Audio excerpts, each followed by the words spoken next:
26th. Tonight's meeting is being broadcast, and we do have members of the local media available.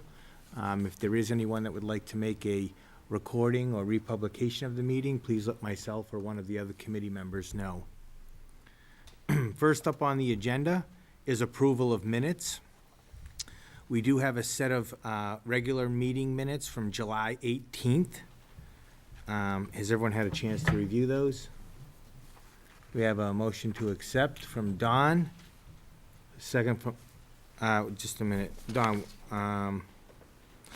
We got a motion from Don, a second from Mike, all in favor? Unanimous in favor? No, I have to recuse myself. One recusal, okay. Also, the following school committee executive session minutes have already been approved, but are now available for release. Those minutes are for January 17th, March 21st, and April 4th of 2013. Next up, we have announcements, correspondence, and distributions. Do any members of the committee have anything? No? Don? Chris Herman project that we held this past Tuesday, which was an amazing event, to say the least. And so I wanted to thank Joe, because he went out of his way to help me raise the funds for that program. We've had numerous emails, phone calls, just tons and tons of outpour. People thanking us, and I'm sure Bob can talk about the impact it's had on the students.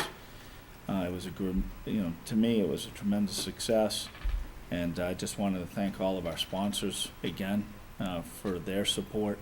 And this is, we're going to have some plans to do some things moving forward as well to make sure that we keep the momentum going, and I'm sure we'll talk about it maybe a little deeper later in the program. But again, I just wanted to make sure I thank Joe for his help driving that. Great. Thank you. Yeah, I had the chance to attend Tuesday as well, and Chris did an amazing job. It was a tremendously powerful presentation that he did, and it certainly sends a very good message, not only to our students, but the families that were there as well. I found it very beneficial. So. Yeah, and I just want to thank both Meg Belcito and Bob for securing Chris as a speaker for the event, and thank Donnie as well for suggesting that we add a third session, open it up to the community, and Don really took the leadership role there in getting that accomplished. It was really eye-opening for me. I think what stood out from my perspective was the response that we saw from the students, and I know Bob might touch on it a little bit later on, but I think Chris said he received over 100 emails from the kids that attended his sessions, and I know a lot of the children or a lot of the students reached out to individual counselors as well. So, what that tells me is that kids were holding back a little bit, and they were just looking for an opportunity and a reason to reach out to someone and talk about some concerns that they have. So, to Donnie's point, it can't stop here, and I think it would be helpful for me if someone could come in at some point and maybe give a presentation to the committee about what our drug and alcohol awareness program looks like.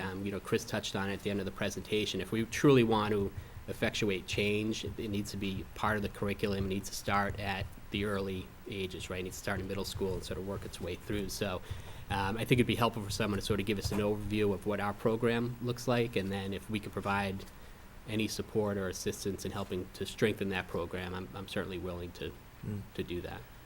Yeah, to add to that, I thought that maybe we could ask Kevin to look into that, because that is what he said, was to add it throughout the curriculum, not just, what did he say, like a 16-hour course in your sophomore year or whatever it is that most schools do today. So that's right. Right. Yeah, it'd be good to put on a future agenda. Yeah, and just a couple of comments about that. I thank both of you for both you, Joe and Don, for reaching out to the community and getting the support that we had. We weren't sure what kind of turnout we'd have for parents. It was I would say the auditorium was probably half full. I mean, and it's a big auditorium, so I think it was a tremendous turnout. During the day, which is for me, was the most powerful, was seeing the place was full, 2 different student assemblies, and the line of students waiting to see Chris after the presentation extended from the front, the apron of the stage, to the back of the room. He just didn't have time between assemblies to see all those kids. You see these kids coming up to him, just throwing their arms around him, and many of them crying, many of them just reached in some powerful way, and sharing with one another. So it was a success. If one kid was impacted in a positive way from that event, then it was worth any money spent and any time spent on this effort. And I think so many more were impacted in a positive way on that. What's great about Chris Herron's office is that they responded back. So if students reached out to him directly in confidence, whatever it might be, they communicated back with Meg Belcito, who's our point person on the project. And then Meg would get that information out to the counselors or whomever, so we could work and make sure there's no kids that, and the response time was incredible. And a credit to our Milford staff, our counseling staff voluntarily came back the night of the event. And I mean, all of them came back to support, to be there in case there's any kind of need for families to meet counseling staff that evening. So overall, I think it was a tremendous success for the community. Good, thank you. Any other members? Patrick? I just think it was a tremendously powerful event, and I don't want to. I want to personally thank Don, who is the driving force behind it, and then Joe, who put his hand on the reins with them. And together, I don't want to understate this. I mean, they raised almost $5,000. The 2 of them working to make this happen, and it was something that enriched our community and was helpful to the students. And I can't thank you both enough just for the work. It was tremendous. And I think that your roles, I mean, I think you've understated the contributions that you both made. I mean, it was just a tremendous contribution. So thank you. Thank you. Just if I might just add, the only thing I would just add on that is, for those who are listening that may not understand, to Bob's point of the auditorium was half full. I think at last count, that auditorium holds about 500 people. Yeah, So 800. 800 people. So if Yeah. it was half full, we're talking 400 people attending. That's for a first time doing this through, and I mean, that's amazing. Just that attendance, and really just really a testament to the amount of effort and really the need that there was for that. But to your point, we can't stop here. We've got to, and I would love to see how we can continue to follow this through. What's the continuation plan of? How do we just continue to make this not a bury our head in the sand of, there's nothing to talk about here, but how do we continue to offer support and education? Because the way that we avoid not having a problem, and continue to make it supportive for the kids, is through education. It's through awareness. It's through keeping parents and community and having the whole community involved in it. So, I definitely would love to see how we can help from an education perspective, continue to help. Don and I spoke about a chemical health night coming up, and we'll do that as a follow-up. We figured probably in a month or so. And that will be more local. We'll bring that data in about what Milford data look like in terms of drug use, alcohol use from middle school through high school in Milford, and how that compares, regionally. And also just what resources there are, and to really train our families, what to look for, signs to look for, what to be cautious of with prescription, medicine that might be right in their house.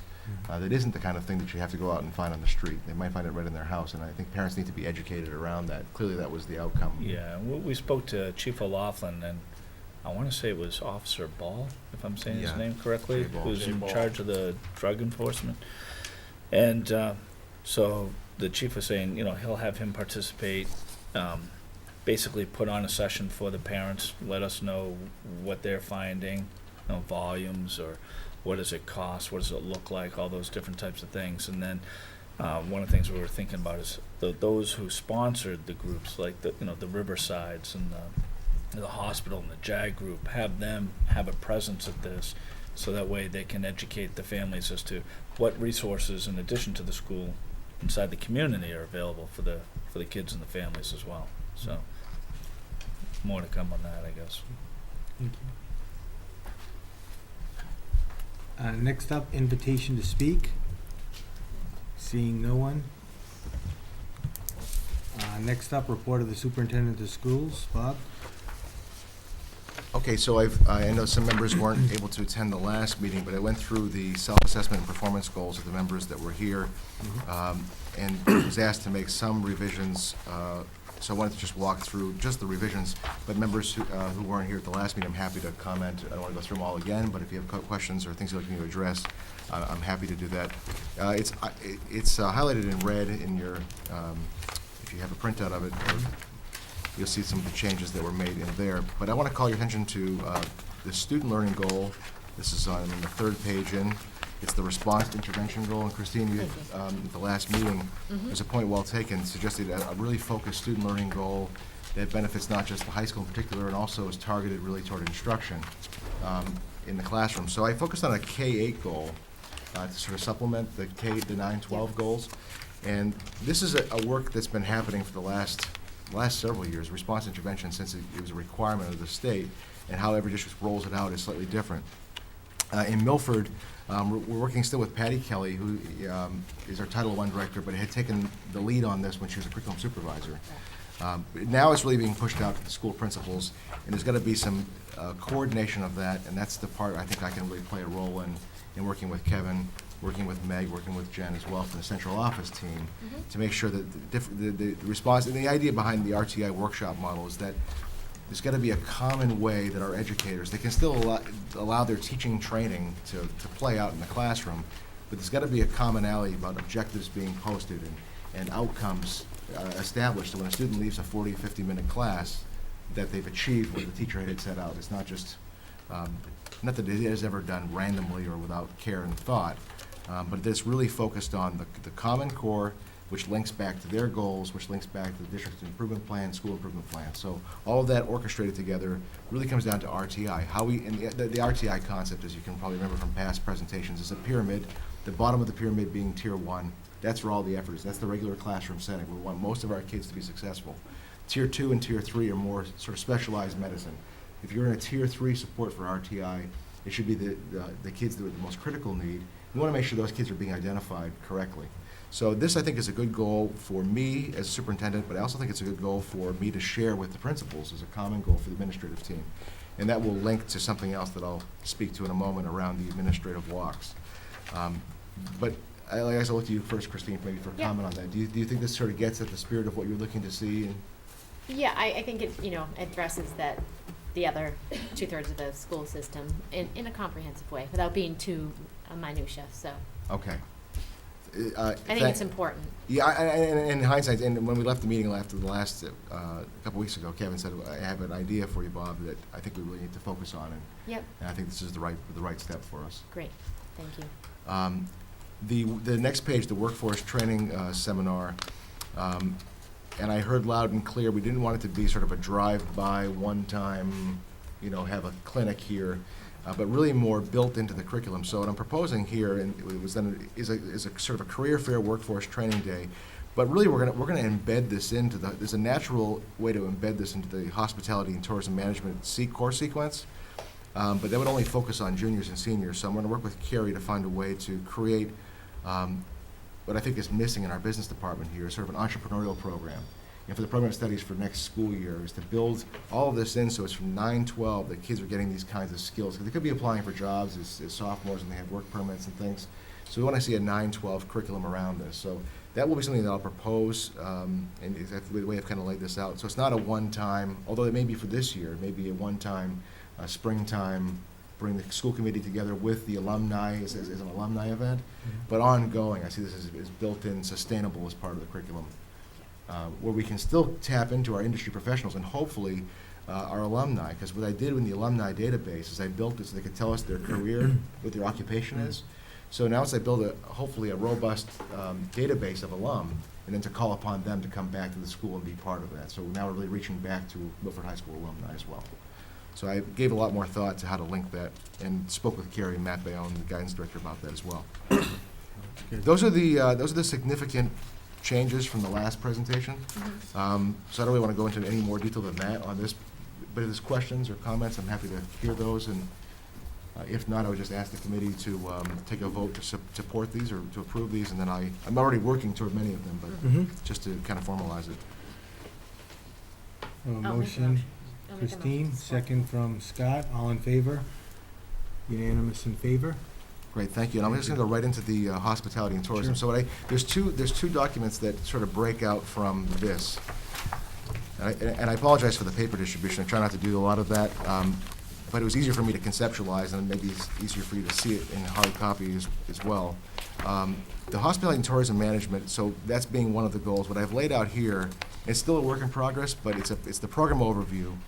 And I highlighted, if you see what sort of the types of positions in hospitality, so I wanted to be clear that there's multiple positions there, but what I have highlighted is management. So it's hospitality and tourism management, and the tourism piece was a part that I've been focused so much on the hospitality side of it, but tourism is really important.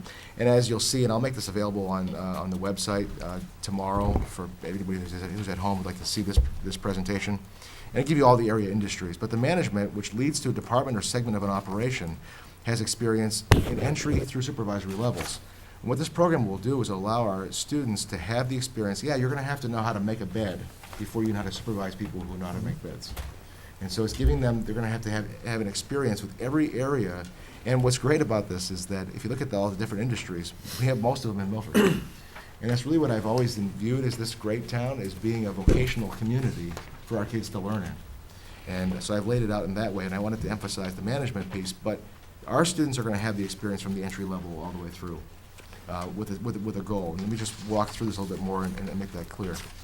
On the next page, on page 2, what I call the 5-star instructional model of Milford High School. So I kind of coined it this way.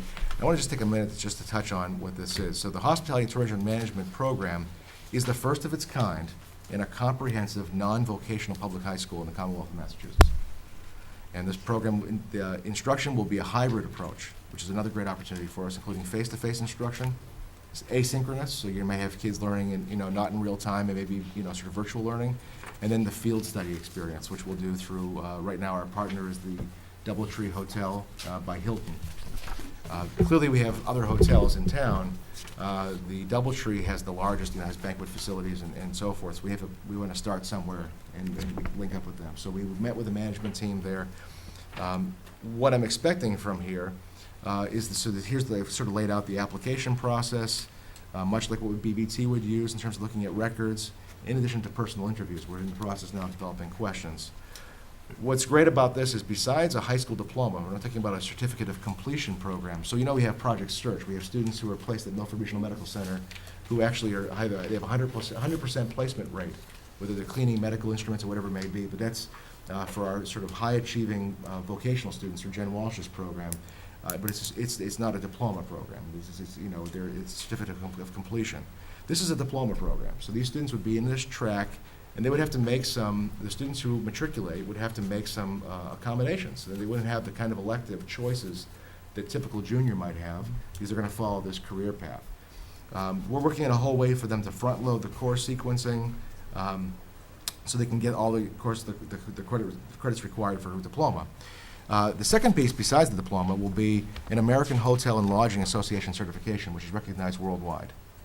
And that's a high standard. There's multiple instructional materials that go along. You can just sort of piecemeal this, or you can go on the really high caliber, which is what I'm proposing, is the industry standard. And so they have an international, so already a high school senior is going to leave with a diploma and the certification from the American International Lodging Association. On top of that, the benefit of working with the Doubletree by Hilton is that they're going to have the Hilton training certification, which is proprietary, of course. Marriott, who I envision us working with as well down the road, will have their own, of course, certifications. But I list here, and I won't go through all those, but you see all the area certifications within the Hilton Corporation.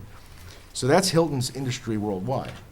So if you have a high school, and then if you choose to go on to college or not, choose to go to the workforce, you're really leaving with a good resume of having the diploma, the certifications, and all these training areas to position yourself. Even if it's going to college and just wanting to work while you're in school, maybe instead of working as a waiter, maybe you're managing the wait staff early on in your college experience. So this is really designed to be for students who want to either work in the industry or use this as a leg up and just give them an industry advantage or a college advantage. The opportunities that I cite below that, so a lot of this is targeted toward after a year and a half of instruction in the program, and we're still working through some kinks, meet Carrie and Matt and some others about whether it be quarter-based, semester-based. It will really be a cohort of students that will have a sub-separate schedule within the schedule to allow for these experiences at the workplace. Because what ends up happening with hospitality and tourism is that The DoubleTree is going to be pretty quiet at noontime, 3 o'clock in the afternoon, but check in the morning and check out in the or evening activities, banquets and so forth, and Saturdays. We're going to have to look at giving sort of reciprocity. So students might have 3 hours free on a Friday afternoon, but the expectation, they'll be supervised, will be 3 hours on a Saturday instead. So it's going to be sort of a shifting of the day. It'll be like almost like a flexible schedule for students. That's why it has to be the right students. The opportunities that I envision for Milford High School, and you think about how you can now take the students with these skills. If you went to BVT, for example, the students are going to serve you in their Three Seasons dining room. They're going to put together all their events. We have events here as well, accreditation visits, coordinated program review, commencement. So students can take an active role in organizing Milford school events. The next page, page 3, is key project personnel. So I've identified the people who've been working hard at this already. And these are the people that I would envision doing the applicant screening and so forth. Myself, Kevin McIntyre, Carrie Bonnet, the principal, Katie Maloney, who's worked with us. She's the links to Johnson & Wales. Matt Bayon, our guidance director, and we had the privilege of working with Wayne Staltaire. He's been 20-plus years at Worcester Tech, running a top-shelf program there. The Program Advisory Council, the next part here, I've named some members there. What's tricky about that, so we're not required, bear in mind this is a program within a comprehensive high school. So we can just put this in the program of studies and the committee approves it, we go forward. What I'm looking for is to bring the standard up even further to make it a Chapter 74 program. So Milford is not a Chapter 74 school like a vocational school is, but it is eligible for Chapter 74 money, which would add roughly $5,000 onto the return on investment for every student we have in the program. So if you're getting $10,000 back, and now you're getting $15,000 per head in the program.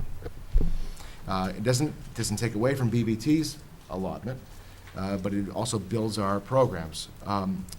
The application is pretty extensive. It'll take me about a year to complete that. And I'm going through that. What that requires is a program advisory council from the beginning. So what I'm trying to do is to build a program that meets the Chapter 74 requirement out of the gate, as opposed to putting a program in place that's workable and then applying for the 74 grant. Build it like it's going to be the program that meets that standard. I called the DESE and spoke with them.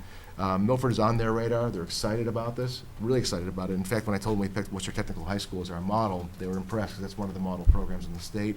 Told them about the curriculum we're going to use, fully support that. It's a DESE-supported curriculum. So we're already 2 checks in the box, and they're going to work with us along the way. So what I've done on the next 2 pages is program budget and forecasting.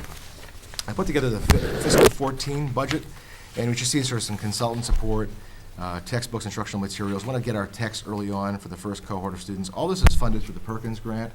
And I broke down, just as a footnote, what the Perkins Grant is. But we get about $30,000 a year, roughly, for Perkins. It's really a vocational grant.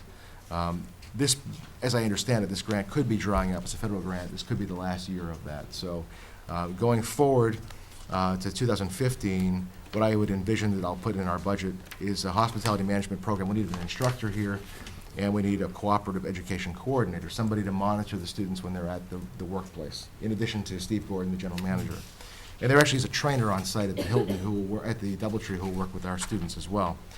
Now, it may be that the hospitality management program instructor is a Milford School staff member.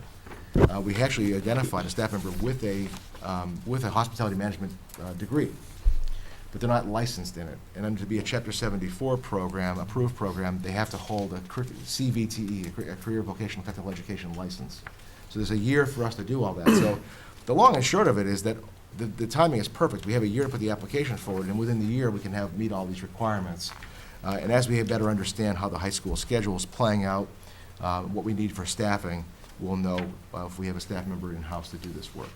Bob, So- is the programming coordinator, is that like a .5, or is that a .2, or a .8? What, I mean, Well, right now, I think it would be a .5 position. What I'd like to see that happen is, once this is out of the gate, this is only the beginning, because what I think happens from here is we work out, we have the DoubleTree. Now we go to tourism. Now we go to any other industry. if we have 150 kids in it, then we need a full-time. Yes, but at first we start small.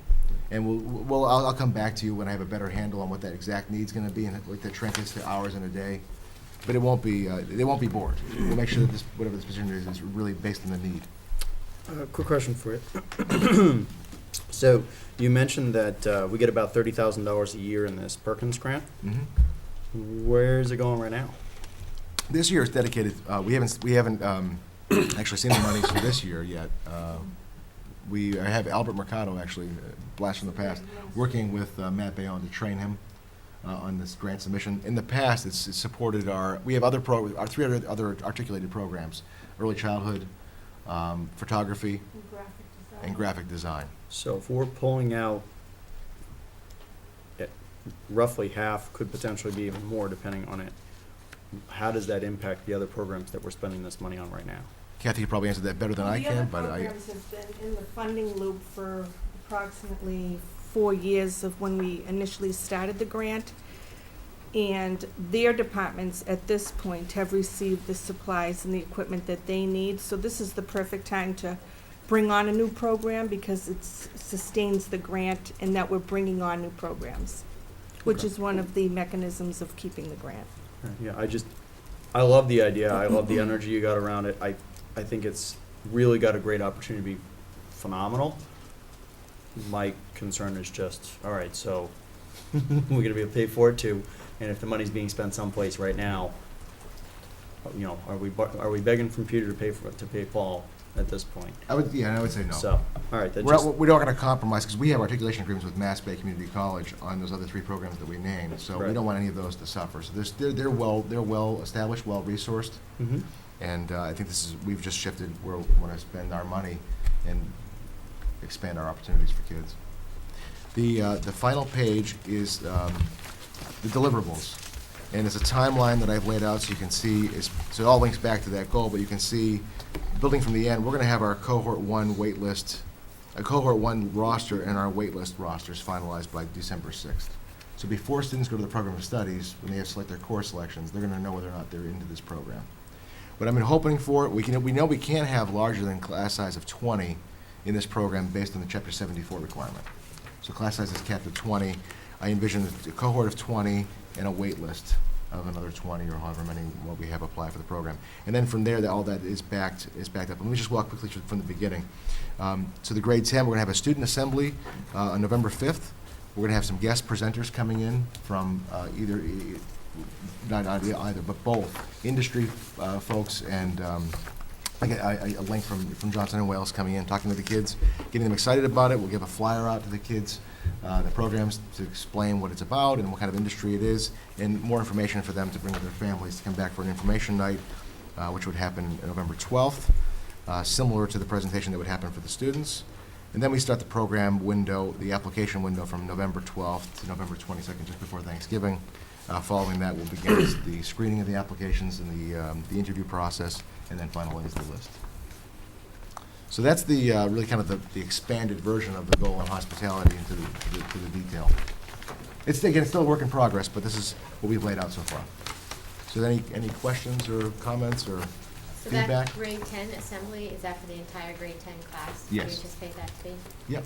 So we're not going to So go sort of from- picking students. We're going to see what kind of interest we have in the entire grade. But from that, so 300 kids, you expect to take 20? It'll be interesting to see what the turnout is. Yeah. So you have an assembly to create, you know what I'm saying? So it'll be interesting to see. Yeah, and Experience.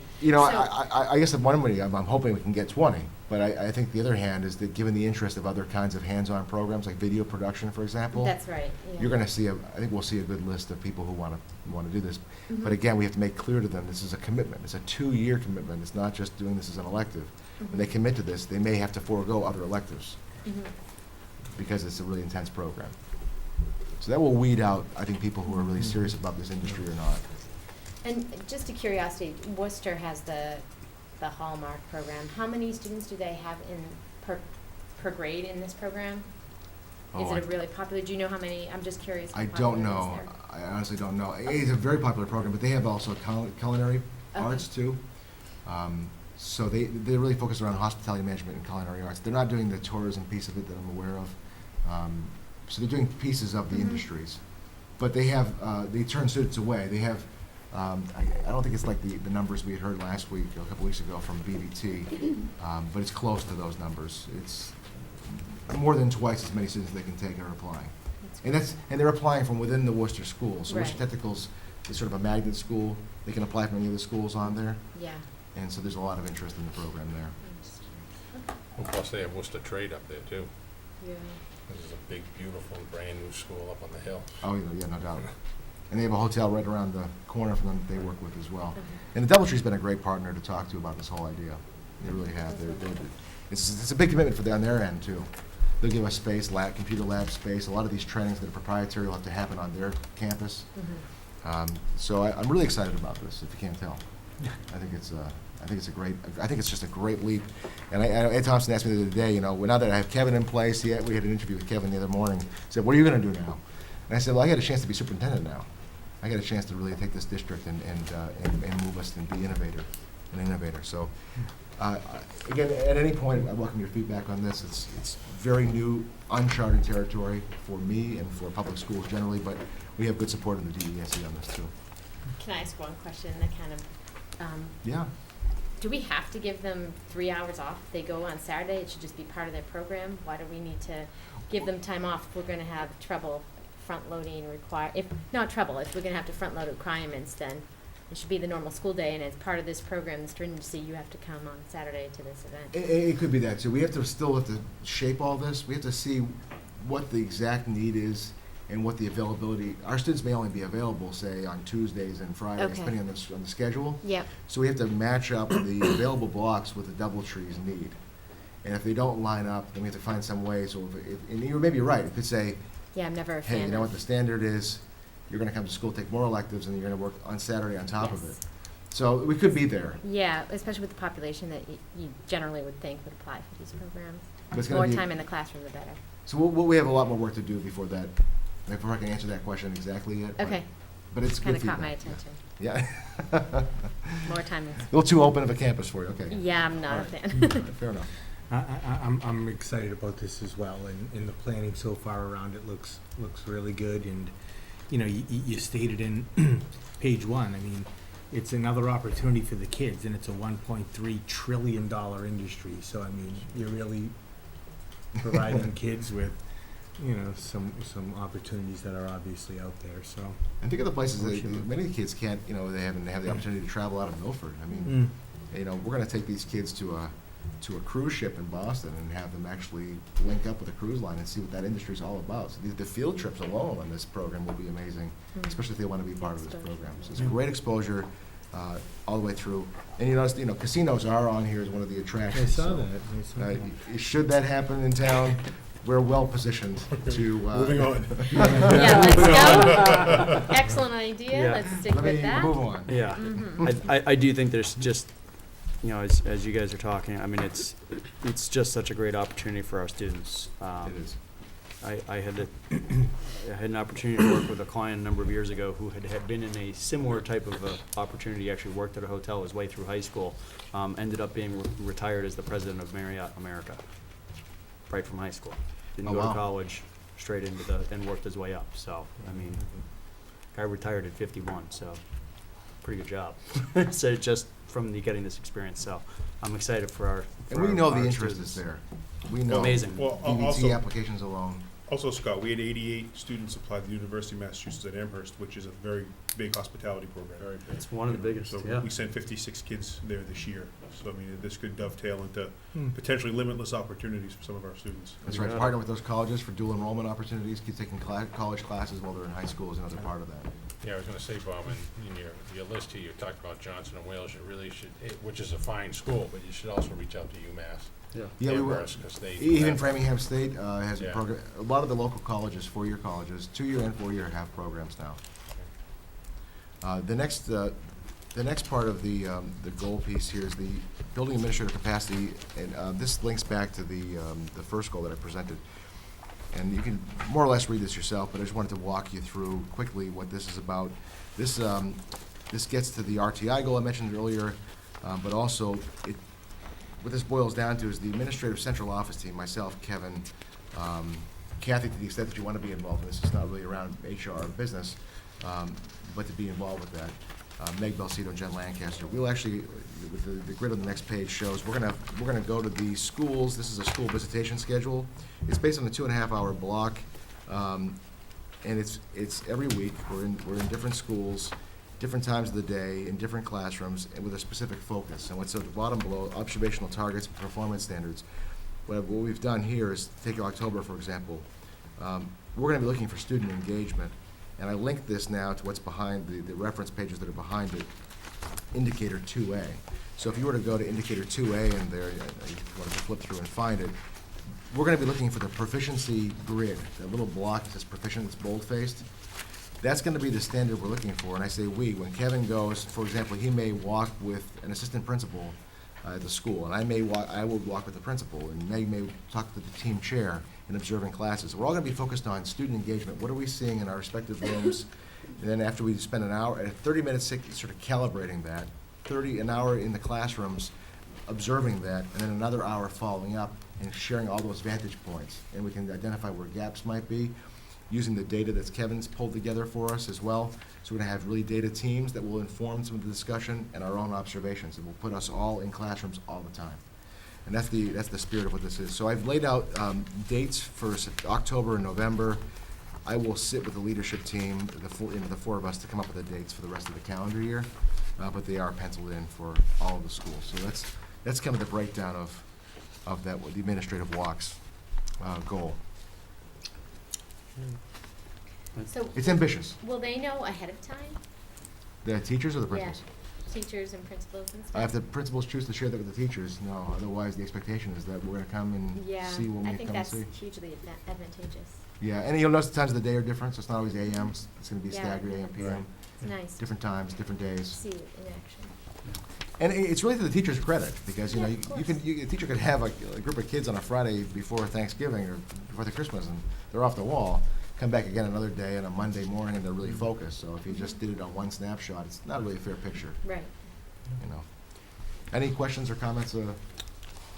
My only ask would just be, as you establish the other dates, that you just keep us in the loop with and just come back with another update. Yeah, I'll give you with periodic those dates. updates on all these things anyway. Perfect.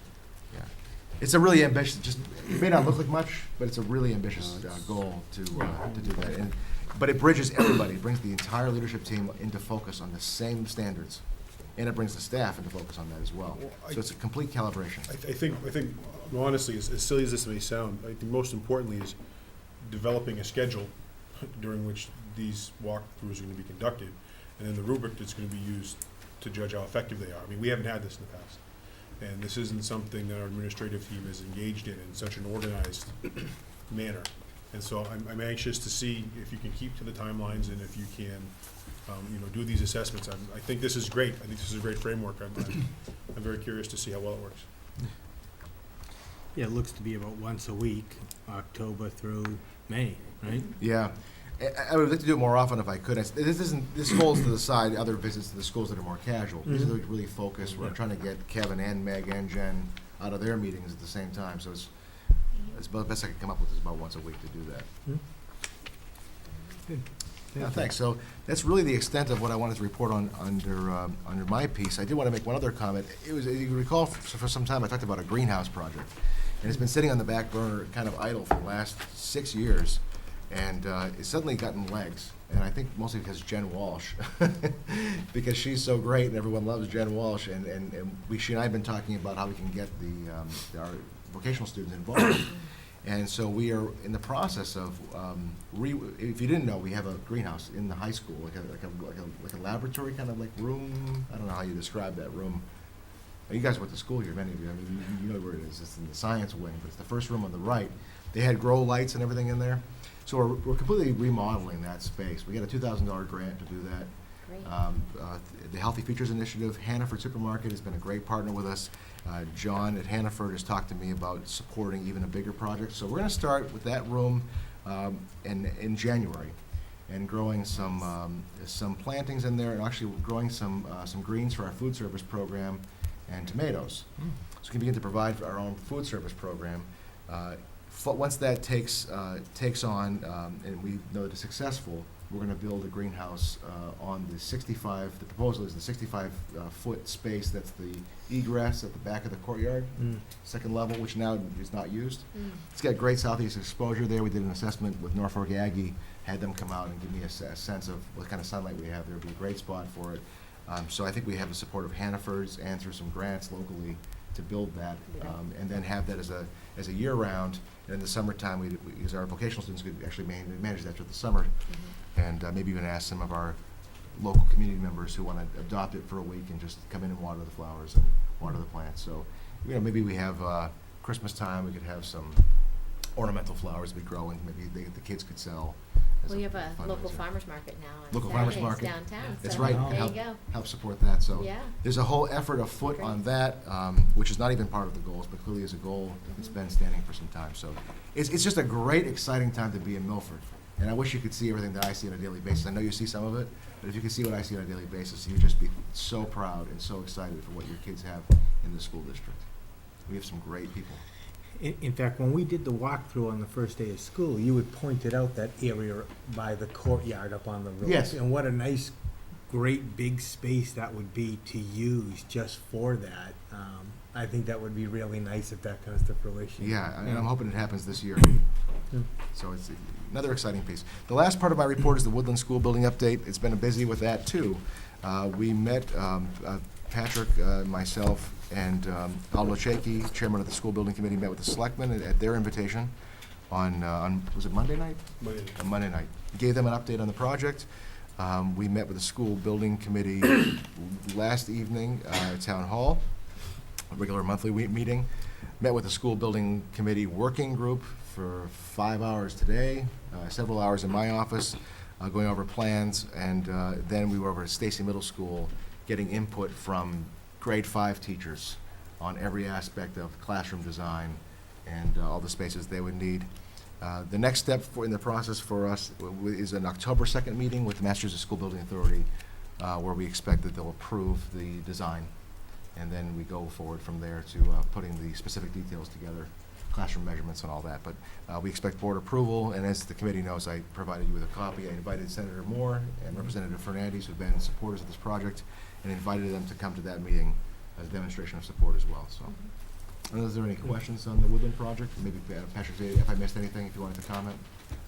Yeah, I think the only piece that I would add is that once we get approval on the second from the building authority, we can actually put together a budget for building the building. At which point we then have to go back to the state building authority one more time for a final vote. At which point that's going to trigger a town meeting, where the town meeting has to approve it. They vote on the budget, the school building committee will vote on the budget to make sure it's reasonable. Oh, yes, The absolutely. Mass school building, you have to go back Oh, for yeah, approval. they So fully vet this. They vet the budget. Yeah. They don't give you a number that you have to meet, they let you, the town come up with that number? Yeah, and certain things are reimbursable to a certain percentage. If you Oh, wanted- okay. If you wanted to build, a pool, for example, which is Uh-huh. not in the proposal, but if you wanted to put that in there, it would not be reimbursable. Okay. Certain items are not. They'll reimburse us up to 60% for the first 275 first $275 per square foot. And then Okay. anything above and beyond that, they won't reimburse us for. So, normally, most buildings have been getting built at around $330 a square That's foot, right. I think Okay. is correct. All right, and So, the reimbursement rate is gonna be somewhere between 52 and 56%. that's not bad, Yeah, so it's pretty good. yeah. Pretty good. But insofar as speaking to the budget, so yes, they have a very heavy hand in helping us build what's happening with that budget. So And the committee's very cognizant of keeping Right, right. cost reasonable. So just so I'm clear, so we will know before we walk into town meeting, Oh. exactly what it will be down to the nickel. The number, well, I mean, I Not don't know if I would for say, I don't know November. if I would say nickel, but pretty darn close. Hmm. Okay. So the point of the approval on October 2nd is really the schematic, up to the schematic design, Yeah. up through schematic, the feasibility through schematic Right. design. Same, we basically have vetted everything completely enough. We know we need a new building on this part of the property. Mhm. And estimated, the square footage is a fixed number. It's Okay. design enrollment for 985. You have a number in their formula. It can't be bigger than that. You can't overbuild it Yeah. for future growth. You can move within, you can make rooms to some extent slightly smaller to get space elsewhere, make hallways slightly smaller, so to meet certain codes. We're basically just locking in the design, and then we go to the budgeting piece of it And, from there. and also, we're gonna have the architects come in and present to us. Yeah, next on meeting, October correct. 10th. I think So it's our they'll- next, I think it's our next It meeting. is our next meeting, so they're gonna give us a full accounting of everything that we've done to date with schematic design. Very exciting. So you actually see this have come to life with the actual rooms, what's gonna happen where, and they'll walk you through all that at the next meeting. Good. I've said too much. That's good stuff. Thank you. Next up, report of the Assistant Superintendent for Business and Human Resources, Kathy. This evening, I have 8 warrants for the committee's approval. The first warrant is in the amount of $12,113.54. Motion from Mike, second from Joe, all in favor? Opposed, unanimous in favor? Second warrant is in the amount of $280,718.14. Motion from Scott, second from Don, all in favor? Unanimous in favor? The third warrant is in the amount of $20,562.67. Motion from Patrick, second from Christine, all in favor? Unanimous in favor? The fourth warrant is in the amount of $175,046.40. Motion from Joe, second from Don, all in favor? Unanimous in favor? The fifth warrant is in the amount of $10,170.01. Motion from Don, second from Patrick, all in favor? Unanimous in favor?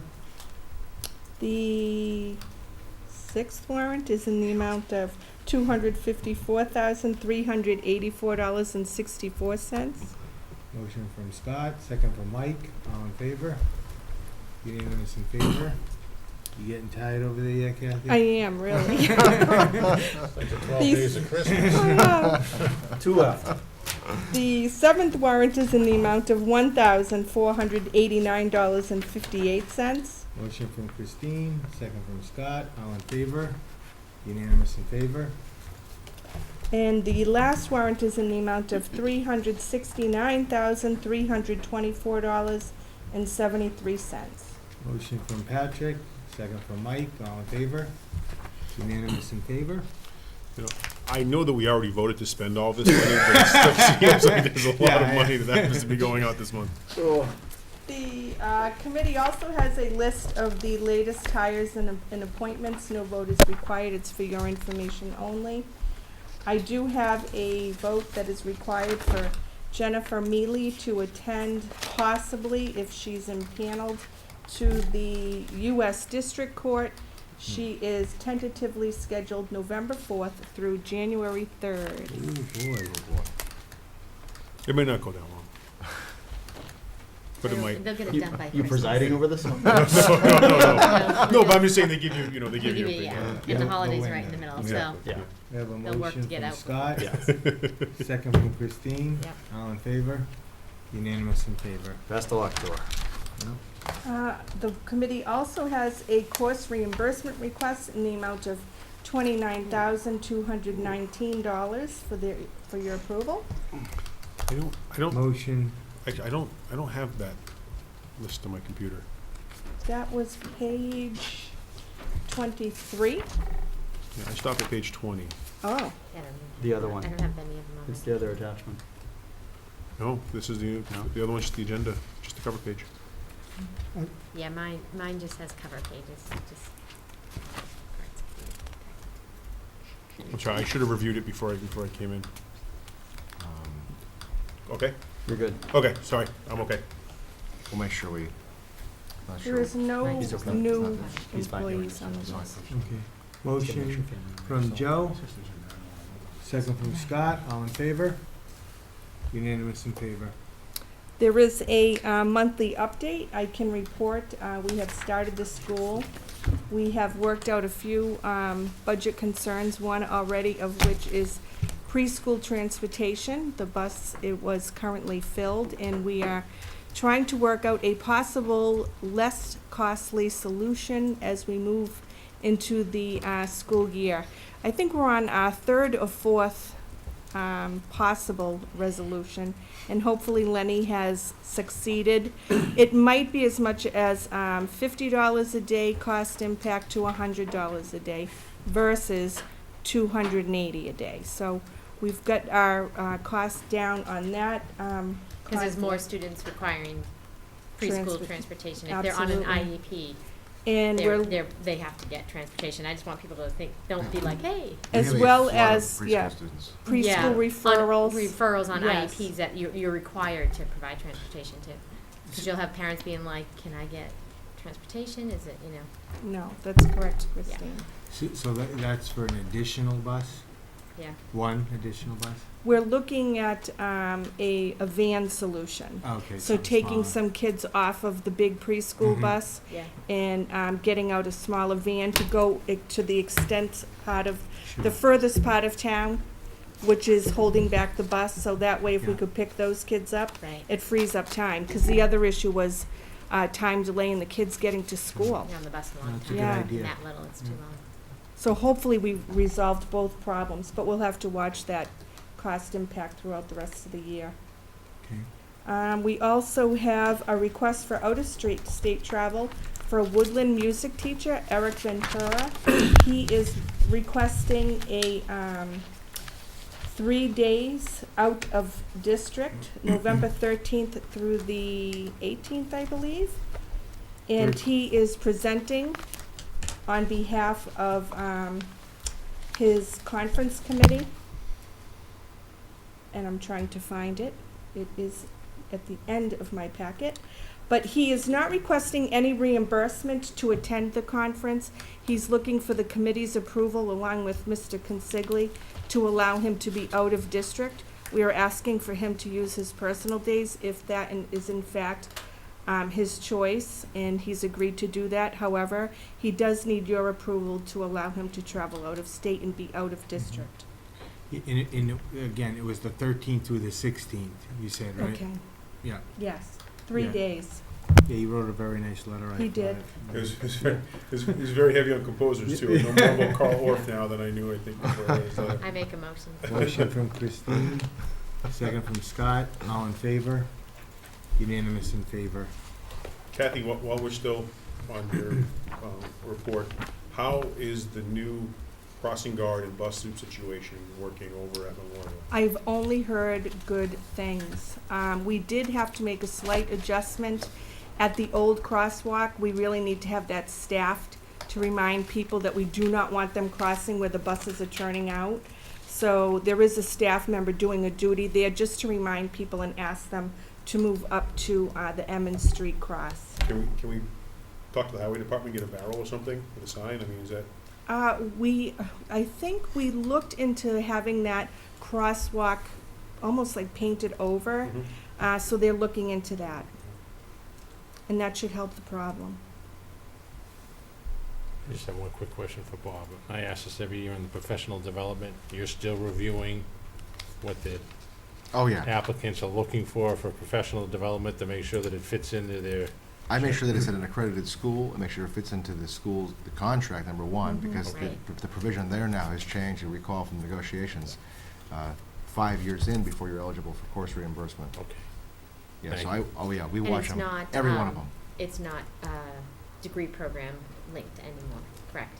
They can take 2 courses toward their recertification in a Right, 5-year window. but they don't, there was some issue before with having to take courses towards a degree and that they, Right now, they so can. now Yeah, I it's a just little want to more make sure flexible. you're than some. reviewing. Yeah, it and we on make top sure that of it's it. linked, we don't block anybody, so if a teacher wants to aspire to be a school administrator, and we Right. think they have, a good candidate for that, we'd support that kind of Right. program. But we make sure that it's linked to, and that it's, it's a accredited school. Okay, Yeah, thank you. Absolutely, we watch that. We do have a few gifts here as well, I'd like to announce. The first from the Gen Youth Foundation, for Child Obesity 180 ASAP, for the purpose of gym teachers morning program in the amount of $500. Have a motion to accept, let's go through all of them, we'll do it at the end. Right. Sounds good. We have another gift from Spectrum Health Systems Incorporated for the Chris Herron project that was in the amount of $1,800. We have a donation for Milford Regional Medical Center, also for the Chris Herron project in the amount of $500. We have a gift from Carl Bright Insurance Agency for the Chris Herron project in the amount of $200. And the last gift we have from the Milford High School Boosters Club for the Chris Herron project, the amount of $500. So again, a lot of great support and thanks to all those donors. We have a motion to accept from Patrick, second from Mike. All in favor? Unanimous in favor.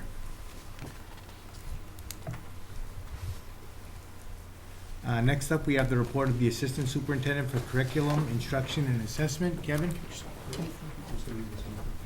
Sure. Like Bob Barker. That's right, that's like a deal, maybe. Each of the committee members, I prepared you a binder, which is the Milford Public Schools MCAS data 2013. And I wanted to do this so if you ever have questions, you have the data right in your hands. And there'll be times throughout the year where I may give you additional packets for this particular binder, just so you understand, you're looking at the same data that we're looking at. It's going to be a review of our accountability data, which I'm going to talk about in about a minute, and then our MCAS results from last year. I'm going to show you how we look at data tonight through a district view, so I'm taking a district perspective. I've included data in there based on schools and subgroups as well, so you can look at that. But just in the interest of time for tonight's presentation, I'm just going to give you kind of a broader view of kind of the district process. We're going to look at the data in a variety of different ways, including how the accountability data is broadly calculated, because that can be very confusing and there's a lot of misinformation about how that happens out there. Our achievement level as a district compared to the state in English language arts, mathematics, and science, technology, and engineering. Our growth and achievement over time compared to the state in English language arts, mathematics, and science, and our growth by grade level in English language arts, math, and mathematics. We don't have growth for science because science is administered at grades 5, 8, and 10, so there's no growth data for science. And then examples of some reports that the schools are using to analyze our performance against the standards and through an item analysis. So just a couple examples of those reports, just so you get a sense of what administrators and teachers are using. And I picked a couple grade levels just kind of randomly. Again, we're going to look at just the school level data tonight, but I have provided you other data in your packets, kind of towards the back of the packet. And please stop me at any point if you have questions or comments or anything else. So this page right here, that it's actually difficult to see the whole thing just based on the view of the screen, but you have a clear picture in your packet. So I'm actually corresponding all the things that I'm looking at with the packet that you have in front of you. The Massachusetts Accountability System measures each school and district's progress towards the goal of reducing proficiency gaps by half between the 2010-2011 school year and the 2016-2017 school year. So say your gap is 50 points. The first year, if you're going to meet your target, you're expected to close the gap by 25. The next year, the gap would be 25. Your goal would be to close it by 12.5, and so on. So that's what they're measuring you. Previously, it was 100% proficiency under No Child Left Behind. This is the new accountability system we're under. It's kind of a gap closing accountability system. Massachusetts uses the Progress and Performance Index. So we went from AYP to PPI. So it's the Progress and Performance Index. And they use these percentiles to classify schools into 1 of 5 accountability and assistance levels. And Milford this year is level 2, which is the same level we were last year, which means we're in a pretty good place. If you put that in kind of a national or international context, and you look at NAEP scores, which are tests that are given nationally and internationally, Massachusetts usually finishes 1 or 2, depending on the year and the grade level. And internationally, we finished consistently in the top 10. If Massachusetts were disaggregated from the rest of the United States as a country, we're right up there with some of the smaller European countries that you hear about that are doing great in math and writing and reading, as well as some of the smaller Asian countries like Singapore and places like that. I mean, we're pretty competitive. We consistently fall into the top 10 the last few administrations of the test. Putting us at level 2 means we're in that group of schools that are doing pretty well in the highest performing state in the country, and if we were disaggregated, top 10 in the world. Just to give you a sense of where we fit. So what's an example of a level 3 and a level 1? Okay, so a level, I can get that for you. I just don't have it. I just don't have it at my fingertips. But if you go on the DESE website, or there's a Boston.com article recently that kind of listed all the schools and their accountability levels. I don't want to say the wrong thing off the top of my head. Yeah, no problem. But I'd say there's 50-something%. It's like somewhere between 52 and 57% of the school districts fall into level 2. Okay. A much smaller percentage falls into level 1. It's kind of a little bigger. It's a 20-ish% fall into level 3. Okay. give or take. And again, I'm just ballparking this for you, just to give you a sense.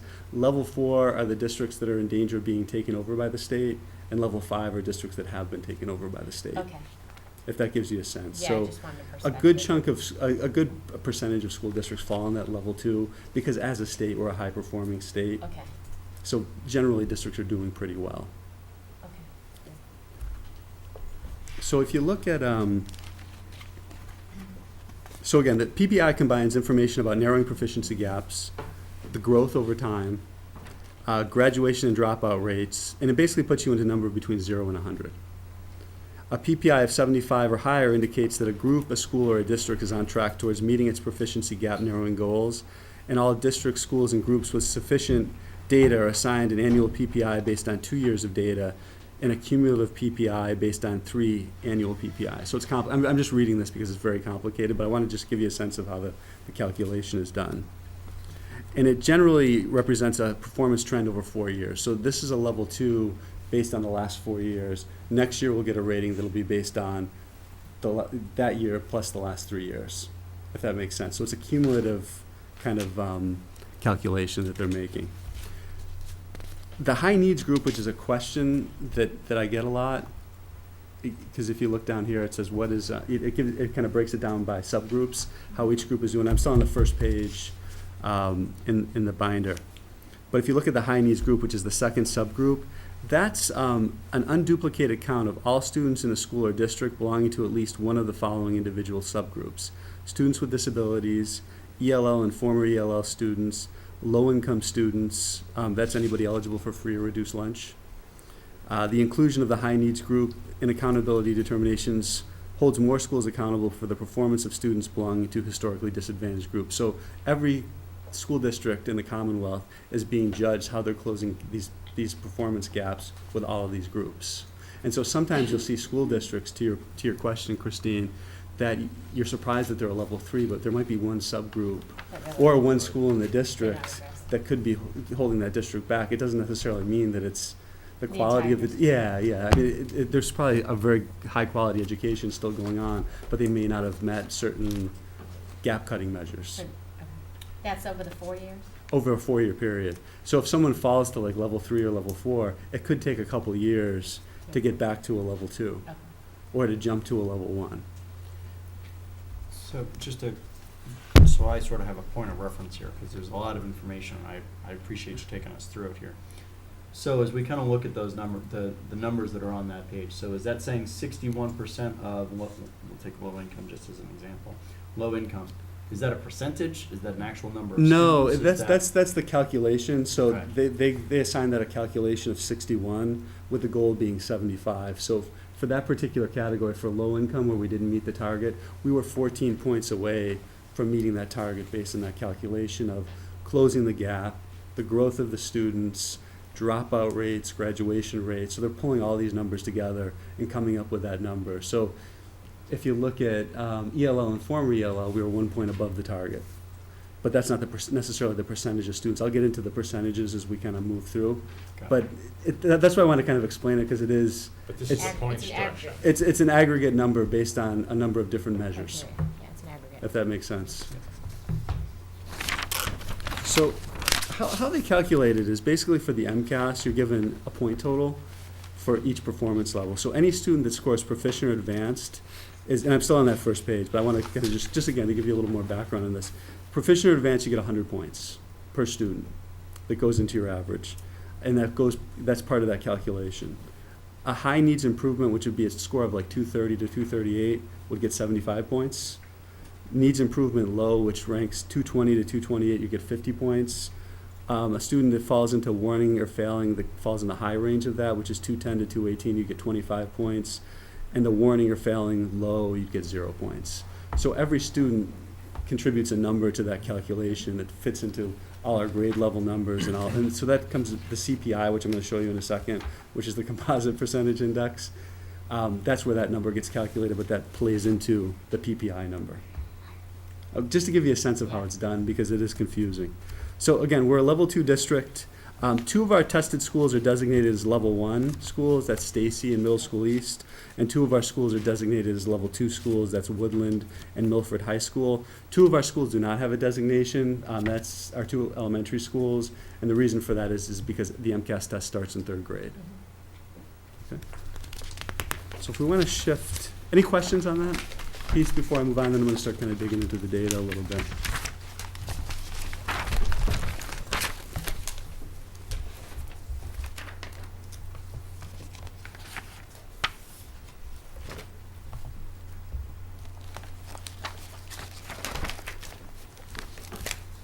So this particular PDF, and that's the 3rd page in your packet, this particular PDF is the achievement level by district and state comparison. So you get to see how we did as a district compared to the state. So the first table at the top, and I'm going to scroll down as we go through, overall our ELA scores were above state averages. The total percentage of students scoring in the advanced and proficient categories exceeded the state total 72 to 69%. And so those are the first 2 columns at the top there, so advanced and proficient.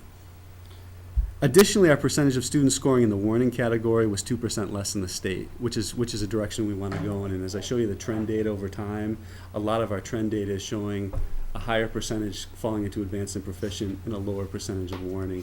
And what you'll see happening, with focused instruction, is you're going to see more students your goal is to get the failing students to warning, or the warning and failing students to needs improvement, the needs improvement up to proficient, and kind of move them along the continuum. I mean, obviously you want everybody proficient and advanced, but realistically that's the kind of migration you see, and that happens across the state. If we go to the math, I'm going to just scroll down a little bit. Our overall math scores were also above state averages. The total percentage of students scoring in the advanced and proficient categories exceeded the state totals, 62 to 61%, so we're a little above the state. The students across the state did score higher in the advanced category than Milford students this year. And again, if you look at the warning numbers, our percentage is less than the state, which is where we want to be. We want to be below the state in warning, above the state in proficient and advanced. If we look at the science, and this was a real strength across the district, and it has been for a number of years, which is a credit to our science teachers and our departments. Milford scored significantly better than the state in the science tests. Overall, 64% of Milford students scored in the advanced and proficient categories, compared to 53% of students in the state. And this is the really great number. The warning students for the state doubled that of the Milford numbers. So we had 6% in warning, the state had 12%. So that's a really good number, and that's been a nice consistent trend too that we're going to see in a moment. So if we go to the next page.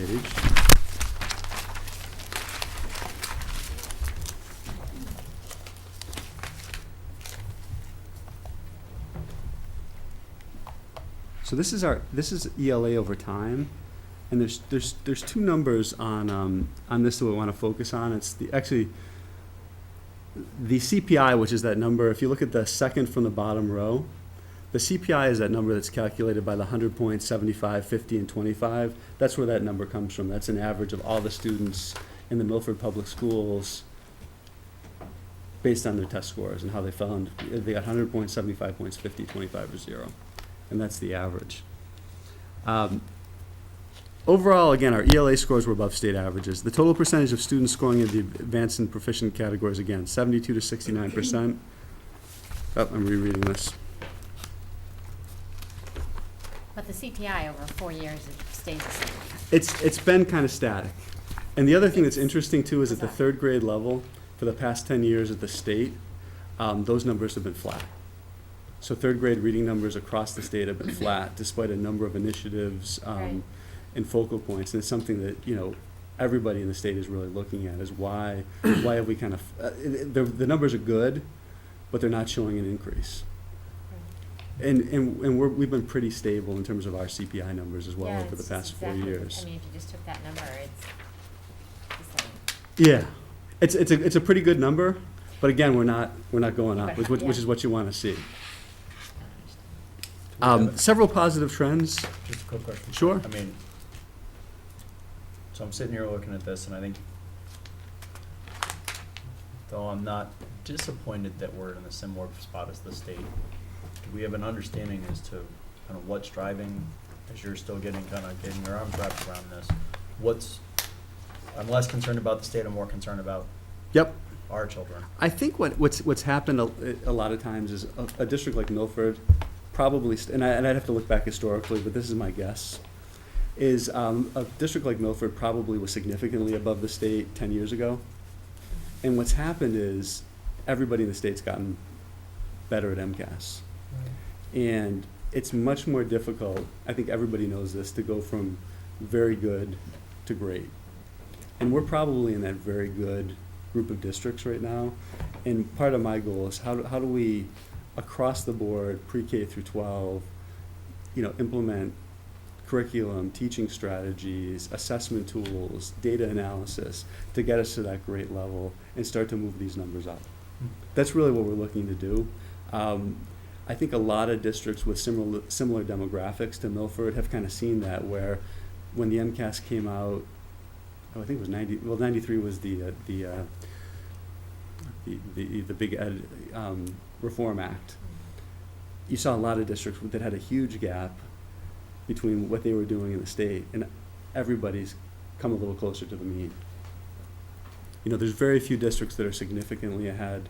What I'll try to do is I'll try to grab that Boston.com article so you can kind of look at some of those numbers statewide, because it's very interesting. Because I looked at it, I think, over the weekend, and there's some districts that you would expect, oh God, they've got to be a level 1 district, and they're 3s, and a couple of districts that you're kind of shocked that were level 1s. So it's very interesting, and some of it's driven by that gap closing as well. I think it'd be beneficial, I'm sorry, I think it'd be great to certainly see that. It might not be a bad idea to put a link on our webpage to that article as well, Mhm. just so parents and students as well have access to that. And to your point too, anybody can go on the Massachusetts Department of Education website and look at all this data. It looks a little different there, but you can kind of play around with the numbers. You can look at different trends, that type of thing. So any parent, if they're interested in kind of just the numbers, they can look at different districts around here too as a comparison. There's even a couple tools that'll give you 4 or 5 comparable districts, and we'll compare Milford to 4 or 5 comparable districts. It's not always an apples to apples comparison, but at least it gives you a little bit of a perspective, kind of in a small sample. Thank you. Yeah. The one number I really want to direct you to for the ELA is, if you look at our median student growth, SGP stands for student growth percentile, and that's calculated, that is that apples to apples comparison. To kind of simplify the process for that, it says a student scored 250 on the MCAS one year. They're going to basically be compared to all the other students that scored 250, and their growth is going to be compared to all those other students. All the students and all their scores are kind of lined up. We grab the median growth percentile for a grade level or the district. And if you look at our growth numbers, anything above 45 is good. We're consistently over 50. So if you look at 2010, 57, 2011, 55, 2012, 55, 2013, 55, those are really good numbers. And that's the encouraging piece for me, looking at just the data globally, is our growth numbers as an aggregate for the district are very good. And you'll see the same thing when we look at the map. So can you put that in like layman's terms? So if a student is if you're getting growth potential of 50%, Yeah. that means a student from year A to year B has grown 50%. They haven't, their scores, or what does it mean? No, it means that they take all the students Yep. who scored, like, say, 250, we'll go with a 250. Right. Whether it's English or math. All the students that scored 250, they grew they grew at a level that's as good or better than 50% of them. If the number was 70, they grew at a level as good or better than 70. You're not going to see... So our Milford students compared to the state at that level? Correct. So right? the state Okay. SGP is going to be 50 for the aggregate. If you get into the subgroups, you're going to have different numbers. So like the students with special needs, SGP number is going to be probably something in the 40s. It's going to be a little lower than the average. All right, so you're going to see that means that you're gonna have a lot of students that are above that, a lot of students that are below that, but it gives you a good sense of kind of where you're at as a district. And the great news for us is we're consistently above that 50 percentile and have been for the past 4 years. Let me just pull up the.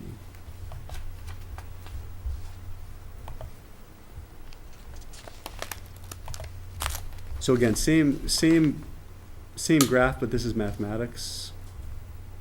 And again, if you look at the math numbers, if you look at our proficiency numbers, they've actually risen from 59 to 62%, and that doesn't sound like a dramatic thing, but when you're considering the aggregate of grades 3 through grades 10, and you're talking about 2,200 students, that's actually a nice little jump over 3 years. So we have made some progress in math, which is great. But if you look at the state's also making progress. And we're moving a little ahead of the state in math, but we are moving forward. And again, our CPI numbers have kind of been flat. Again, they're a little above, they're kind of jumping a little bit, but they're all within that 80, 81. Our proficiency numbers have jumped a little bit, which is nice. And again, our median student growth percentile is 51, 53, 54, 52. So again, we're consistently above that 50% threshold, which means on average, our students are growing more than students across the state, which is a good thing. Is that a typo, Kevin, the state average? In 2013 being 51%? You know what, that's come up on all the reports, and I'm not sure why, and I'm gonna ask when I talk to my data person at the DESE that I chat with every now and then, because it's never been above 50%, and I'm not sure why. As I understood your explanation, doesn't the Yeah, state's it's gotta be, calculation but has to I'm be just 50%. wondering with the new PPI if something else has changed. I don't know. So every report I've pulled from the database with mathematics has shown 51 as the growth average. I've got a feeling it's a glitch in the database, but I'm not 100% sure. I'm assuming it should be 50. Because when you look at subgroups, you're gonna see different numbers, but the way the metric kind of works, the median growth of the whole has gotta be 50. That was my understanding of your Yeah, explanation. yeah, so I think you're right on. I think it is a glitch, but I haven't heard anything back from them to address it. It's just amazing, no matter how hard you try and how many initiatives, the graph looks the same. I mean, Yeah, and it's just, you can superimpose them. Yeah, yeah, and you're not gonna see People are looking for this, but I don't think that they're ever gonna get that. I think you're gonna see growth, because I think we do see some growth over time. And we've seen, when I see the achievement numbers, we have seen some improvement over time. But you're not gonna see, that dramatic lean on me movie kind of growth, because we're already doing pretty well. Yeah. So you're gonna see some incremental moves. There's a few areas where I think we can make some jumps, and that's with some of our subgroups. And that'll affect our aggregate numbers as well. Let me just show you science really quickly.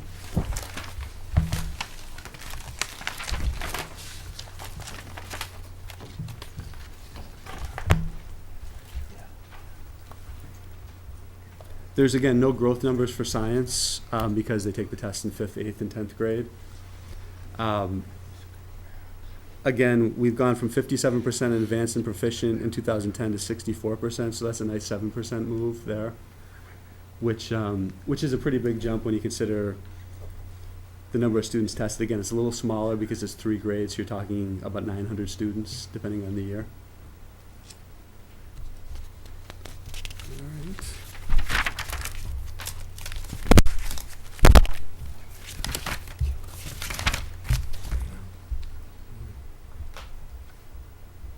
The next 2 graphs I want to show you are growth numbers.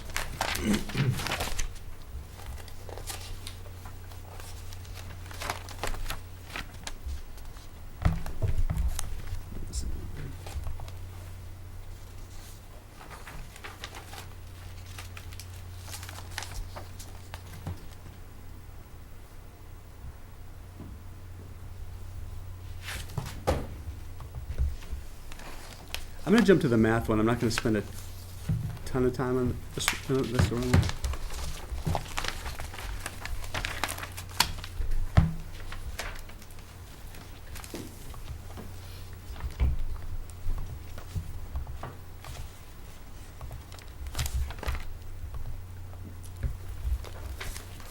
You know, I don't have the link to this, but this kind of breaks down growth for each school. And it's in your packet. It's got the bubbles. Oh, right, yeah, And I'm not sure why I'm not, the dot plot. yeah, the dot plot. Yeah. Exactly. There it Oh, is. here we go. Here's math. All right, there we go. All right, let's look at the math one. Why I included this one is it gives you a sense of what the growth this past year was at each grade level.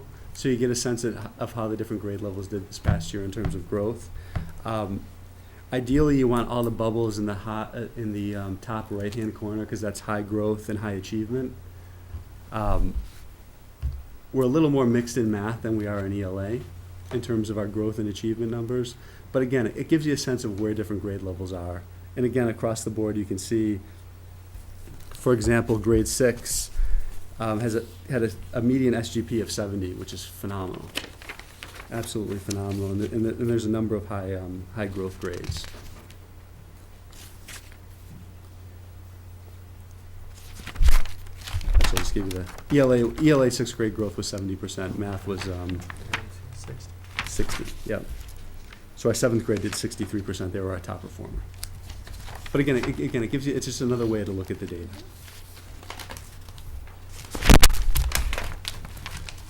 But Kevin, if I may stop you just for a Sure. second. And by no means do I mean to sound like I'm being disrespectful. This is all well and good, but I really want to hear what your Absolutely. What my goal? is your plan? As I said to you in the last meeting, Yep. you know, I want to be sitting here in June and you're telling me, showing me about Yep. all the great improvements. Yep. And this data is all very important, but it's data really that was, It was last year's. It's last year's data. So Right. the goal for tonight is really to give you a frame of reference. okay. This is where we were last year. Some information about where we were the last 4 years. But I also would like to know where Yep. you're taking So us. yeah. So one thing I can say that we're doing right now is each of the schools have started data teams, and I've met with 3 of the 7 programs already. The other meetings are scheduled for the rest of this month, the first couple weeks of October, and the goal is really to dig in to this data, dig into some of the tools I'm going to show you, Mhm. and start to develop plans. I'm still in the process of figuring out what's happening at each grade level in each subject area, and when you think that we have 13 different grades, who knows, off the top of my head, I couldn't even tell you how many subject areas or classrooms, and really start figuring out what we're going to do at each grade level, in each content area, while we're aligning the curriculum to the Common Core to kind of fill these gaps in the areas where there's gaps, push the performance, kind of to the good to great statement I made earlier. So we're starting that process. I think it'd be premature for me to say, this is my exact plan when I'm still in the process of meeting with each of the schools, and they're looking at this data right now too. Well, the reason I asked that question is that you're telling us basically that our scores are good. Yeah, They're not great, they're good. yep, And I look at the person that was really driving curriculum last year was the superintendent of schools that was trying to be a superintendent yep, and drive the curriculum with help of other people. Yep. Now we have somebody like yourself, your expertise is curriculum, so Mhm. are they gonna be great? I think we'll get there eventually. I think to set the And I expectation don't that. mean to be wise Yeah, again, no, I'm just saying. no. I don't want to set. That's your I don't want to focus. set. I don't want to set unrealistic expectations either, Right. because I don't want to say that. I'm going to guarantee that we're going to be 100% proficient, because Right. that's not a realistic statement. What my goal is how are we going to, and this ties into the RTI process. It ties into the workshop model that Bob was speaking to. It ties into the walkthroughs that we're going to do. The goal is to get everybody to a point where they're identifying, we've got a good curriculum in place. There's fidelity to that curriculum. Teachers are taking the assessments, using that information, and that's going to impact their instruction. And these are broad strokes that I'm giving you right now, but all these things tie together, and all these things will lead to improvement. To say that we're going to jump up 20% next year, to make some statement like that, I don't think is realistic. To say that we're really going to look at what some of those subgroups are doing, we're really going to look broadly at our curriculum, especially the areas where we're identifying weaknesses from this analysis. Those are things that we're going to do immediately, and they're taking place right now. Does that answer your question? I don't know if that answers your question. It does, thank you. Okay. But I want to give you a frame of reference. That my goal tonight is to give you a frame of reference. And I want you to have the same data that we're looking at, so you can dig into it and ask questions as we move along. Well, I think it's a real testament to all of our educators and administrators in the district that, you know, in layman's terms, being a little bit shorthanded, and yet the results that they gave us are really Yeah, and Very good. And there's a Yeah. great foundation in Yeah. place. I mean, there's been a Yeah. lot of great work, and I'm seeing a lot of great things, so. right. So it's a great job to everybody. Yeah, and that's why I don't want to paint like a dire picture, because it's not a dire picture. We're in a pretty good place. We just got some work to do in some targeted places, and then I think across the board, I think you want to build a culture of constant improvement, and that's really what we're trying to do. Thank you. Mhm.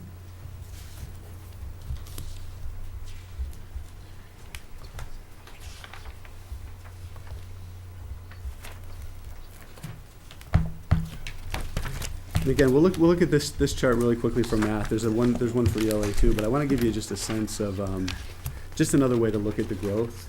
This particular table breaks it down by very high, moderate, low, and very low growth.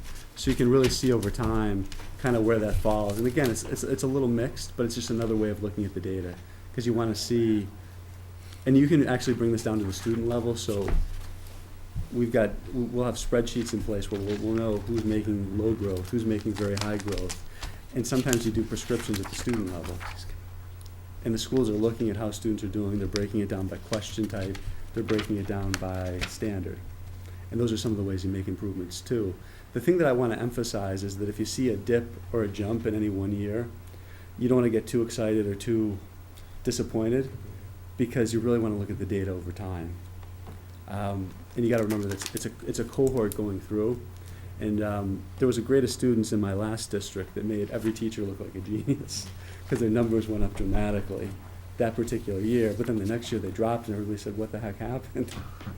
So you really want to look at it over time. And when you look at the district level, you're not going to see as big of jumps. When you look at a grade level or a school, you might see bigger fluctuations, if that makes sense. But if that same grade level was scored within the same time frame as well, you have a point of reference from how they did the year before. Correct. So, and we'll Yeah, do some but- we'll do but I some get what you're cohort. saying. Yeah, we'll do some cohort analysis too. Because really, what you want to see is you want to see each cohort jump a little bit. You want to see the proficient numbers grow. You want to see your warning numbers go down. That's what you really want to see. And if that's not happening year to year, you really want to look at what's going on in the classroom, whether it's math, ELA. What are they doing in social studies to support the reading and the writing? Those types of things you really want to look at.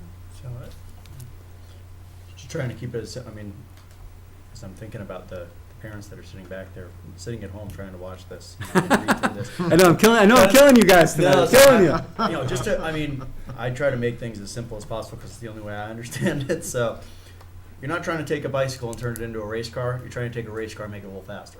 Exactly. I think that's that's a pretty good analogy. Thank you. That's a good analogy, because I think we're a very high functioning district, and I think when you stop trying to grow, you go backwards, and I think that's the approach we're really taking. To Mike's point, I think, and again, for the folks watching, I think on your first page where you're identifying areas that are below the mark, right? Mhm. And what are we doing to focus on those areas? And one of which that I found out about over the summer was the ELL program. They had summer courses for the ELL students to come in. And from what I heard, it was a tremendous success. Mhm. And so it's those types of programs I think the community really wants to hear. What are we doing to improve, these subsets that, need help and can really help us drive those numbers faster, right? I mean, to focus on the kids that are at the 75, 80% mark, how much further can you push them? But the ones that are well below, what are the programs that we can put in place? So it's to hear those types of things. Mhm. I think that's what gets everybody excited, because we're all doing a great job and everybody's focusing on it, and there are a lot of great things going on. The other piece too would be, now that you do have historical data, Mhm. would it be possible to go out to a school that has had solid ones for 4 years and has been a state leader to go in and assess what they're doing and see if there's something that we're missing and could basically bring to the. Yeah, and that's a good practice. practice, and I would even take that a step further. You really want to look at like, let's say there's a district that's just doing a great job with their students with special needs across the district. You really want to jump in and say, what are you doing programmatically?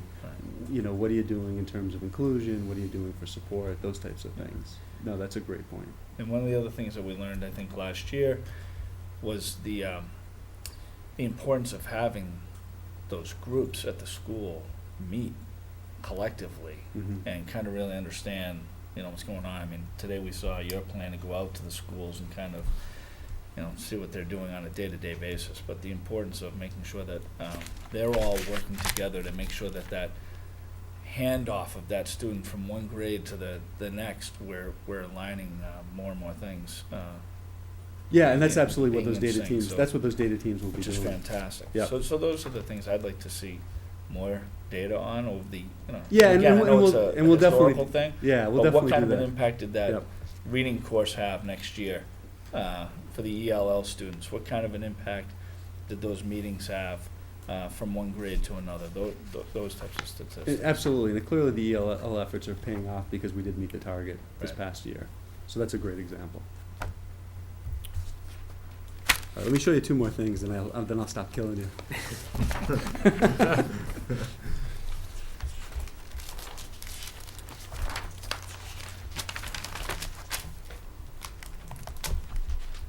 So this is a great example of a tool. This is an item analysis, and this is available at every grade level. And basically, what you'll see with this piece, and these links aren't live right now because it's a PDF, but you see where the numbers are along the side. You can actually click on that and see what the question was. And teachers can really dig into how Oh, their that's class great. did, how the class did the previous year. They don't release all the items anymore, but about half of them they do release. And at least you know the type of question it is. And that's new, isn't it? In the- No, this has been around for a few Is years. it? Yeah, this has been around for a few I know years. the site's been up, but being able to click that link and see the questions, that's been up. Last couple It years. has. Yeah, so it's relatively new. It was, I will tell you, just from a parent perspective, I was at Middle School East last night for open house for back to school night. And actually, some of the teachers through their presentation were talking about the fact that specifically they're already doing this with eighth graders, 3-4 weeks into school? Great. And leveraging some of these things. So it's, Yeah, It so is- and it's and in that's, great and that's practice, a which is practice awesome. that's happening across the it's district. great that and it's we just wanna- available. It's even better that we're using it. And they have classroom data. You can bring it down to the teacher level or even the student level. And we can look at a student over time. So let's say there's a teacher looks at their class roster, looks at their scores, has a couple weeks to kind of get to know the students, get a sense of where they are. They can do a quick analysis on how the student's done over the past number of years, not only on MCAS, but on the number of the assessments we do in the district. So it really gets down to, you know, they can really look at the numbers, look at trends, look at patterns, and really figure out ways to help students. It's another great example. It's awesome. So, one quick thing on that, so it's great that it's available, it's another thing to make sure that everybody's using it. And that's part of what the data team is going to do too. Okay. It's kind of building the capacity of point, everybody in the district.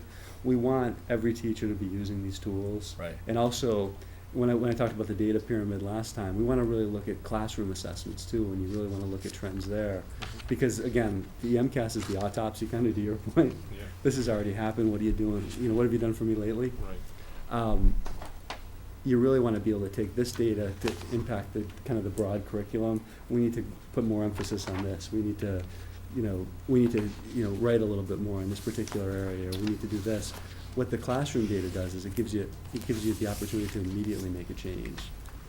So who's inspecting that the teachers, I mean, like I said, I can tell you some of them definitely are, because I heard it last night and actually watched it in practice.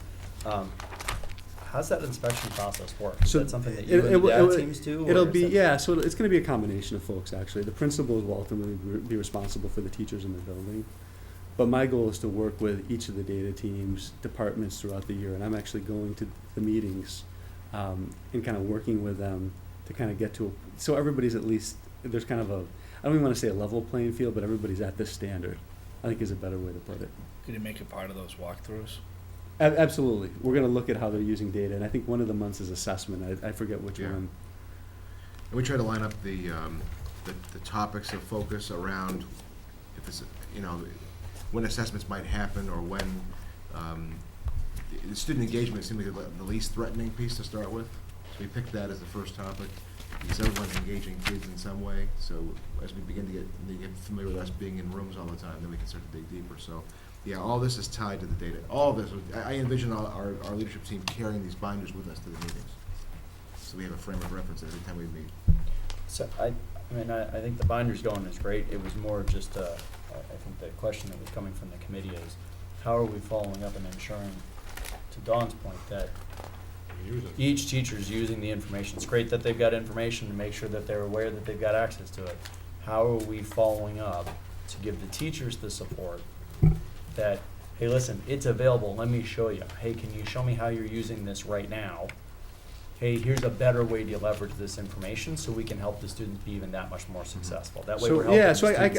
can give you a couple specific things that we're doing. One is, the principals are part of these data teams, and so they're working directly with me and a group of teachers, and most of the data teams have representatives from grade levels and content areas across the school, so it's kind of a representation, and the goal is to kind of bring that back.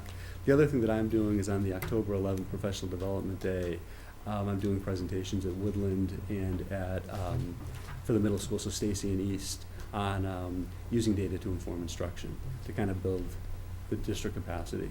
And with the goal being, again, that every teacher is using this data. They're not only using the MCAS data to look at the broader curriculum and make those big changes, but they're also using that classroom data to, which is actually more powerful, Right. to go day to day. And that was the point I was gonna make. This is a snapshot. This is a quick couple hours, a kid taking a test snapshot. So it's great that they use it, but there's so many other data points Correct. and data that they can use to make the classroom better. And, I would argue that the reverse, if you have a kid in the classroom that's struggling, or you can say, okay, well, let me see where they were on MCAS last year, rather than, going the opposite direction, to use that to inform. I think it's great data. It tells us a lot. It's a district thing, but it's also a snapshot. Like, Absolutely. it's month over month, those exams and those performances that I think are incredibly important. And so I love this stuff. I mean, it's kind of like what I like to look at, but it's just a brief window. It's just you and me, sister. Sorry, guys. It is. It's just so brief. It's so hard to assess a classroom on 4 hours of the test. And that's why you use this, that's why you look at trends over time. Right. And I think one of the big mistakes a lot of schools and districts make is they overcorrect Mhm. when they see like 1 year of data or one grade level of data. And what we really like to do is again, look at those trends over time. Because you want to see, is our, key ideas and details an issue at grade 4, grade 5? Has it happened over time, or is it just for this particular group? If it's just for this particular group, it's valuable for the next grade teachers. Right. Because that would be a great point of emphasis. But you don't want to keep changing your process, because then you're saying, because you have, like, time is the one resource we can't change. We have a pie of time, and if we emphasize something else, by definition, we're de-emphasizing another aspect of the curriculum, and you got to be really careful when you make those decisions. I think this committee responded to that for years. We were talking about, well, we just tried that last year, or we just tried that. It was much more of a, let's do this because we didn't do good on that part, or let's do this because we scored poor in poetry. And I think now it's evolved to a much more overall understanding of what we're trying to deliver.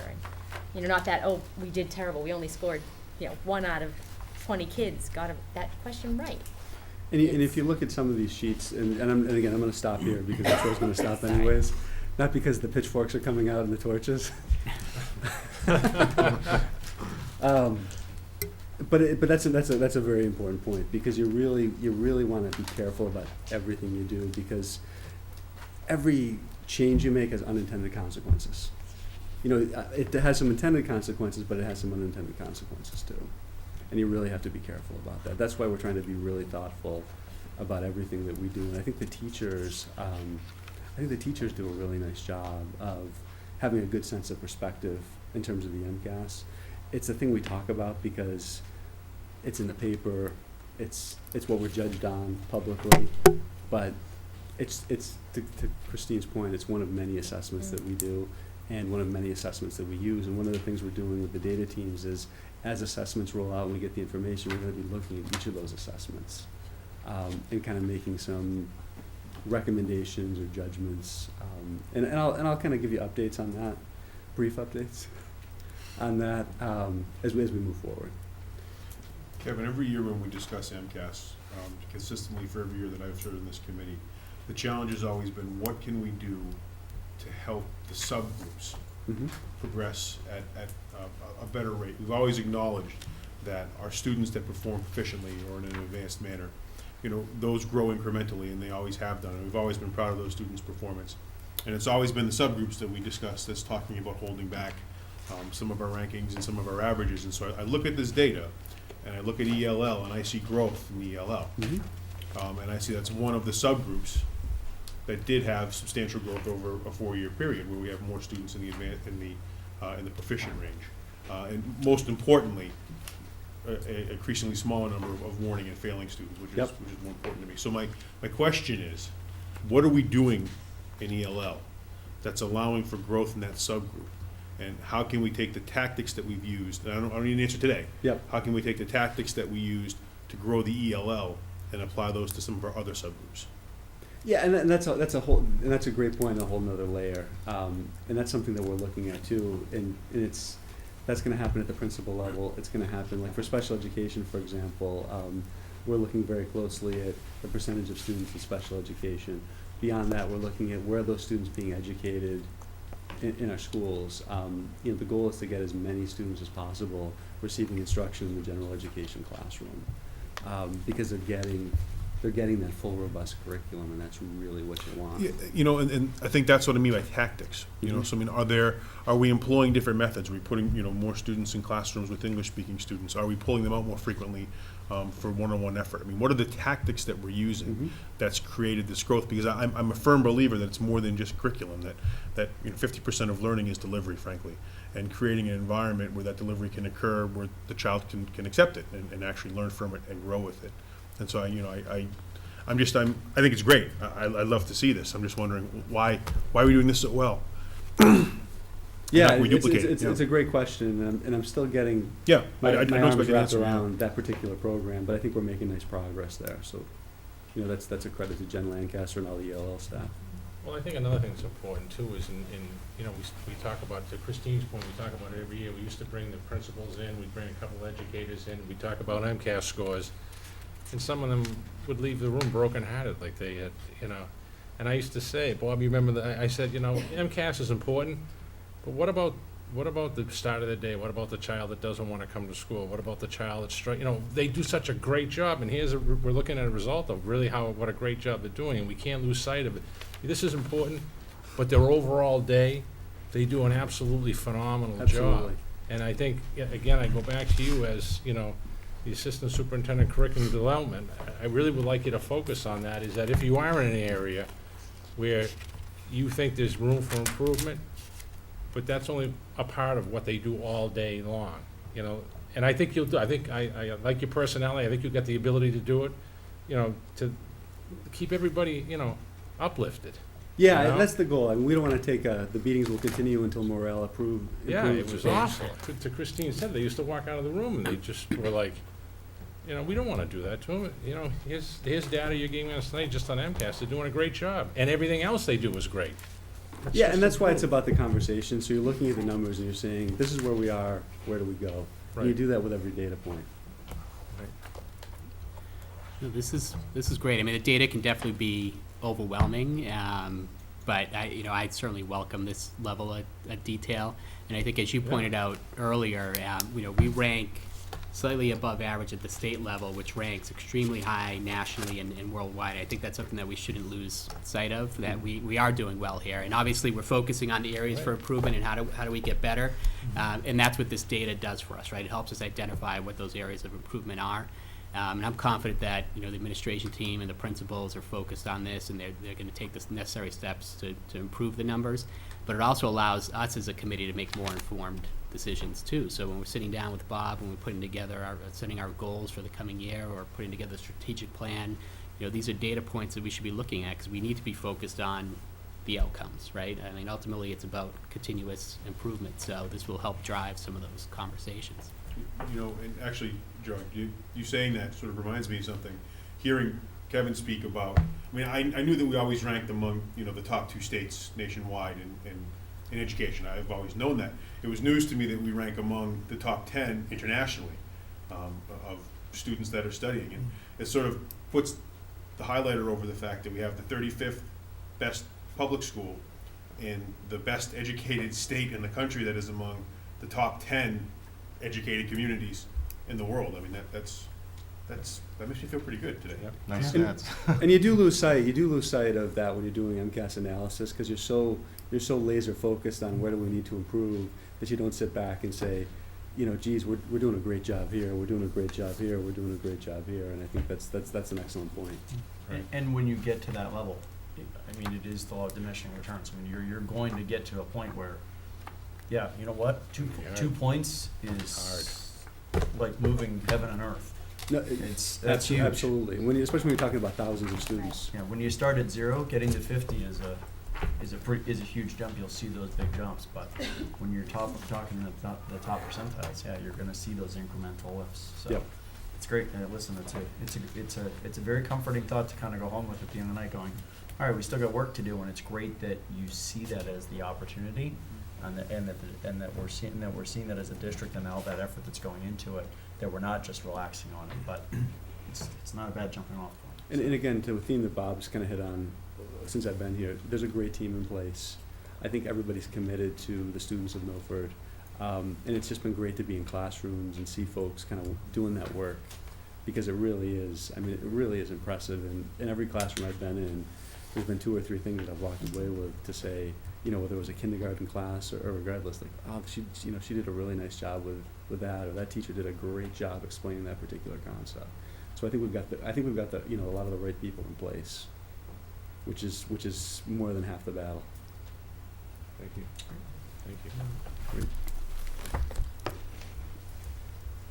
Thank you, Kevin. Nice job.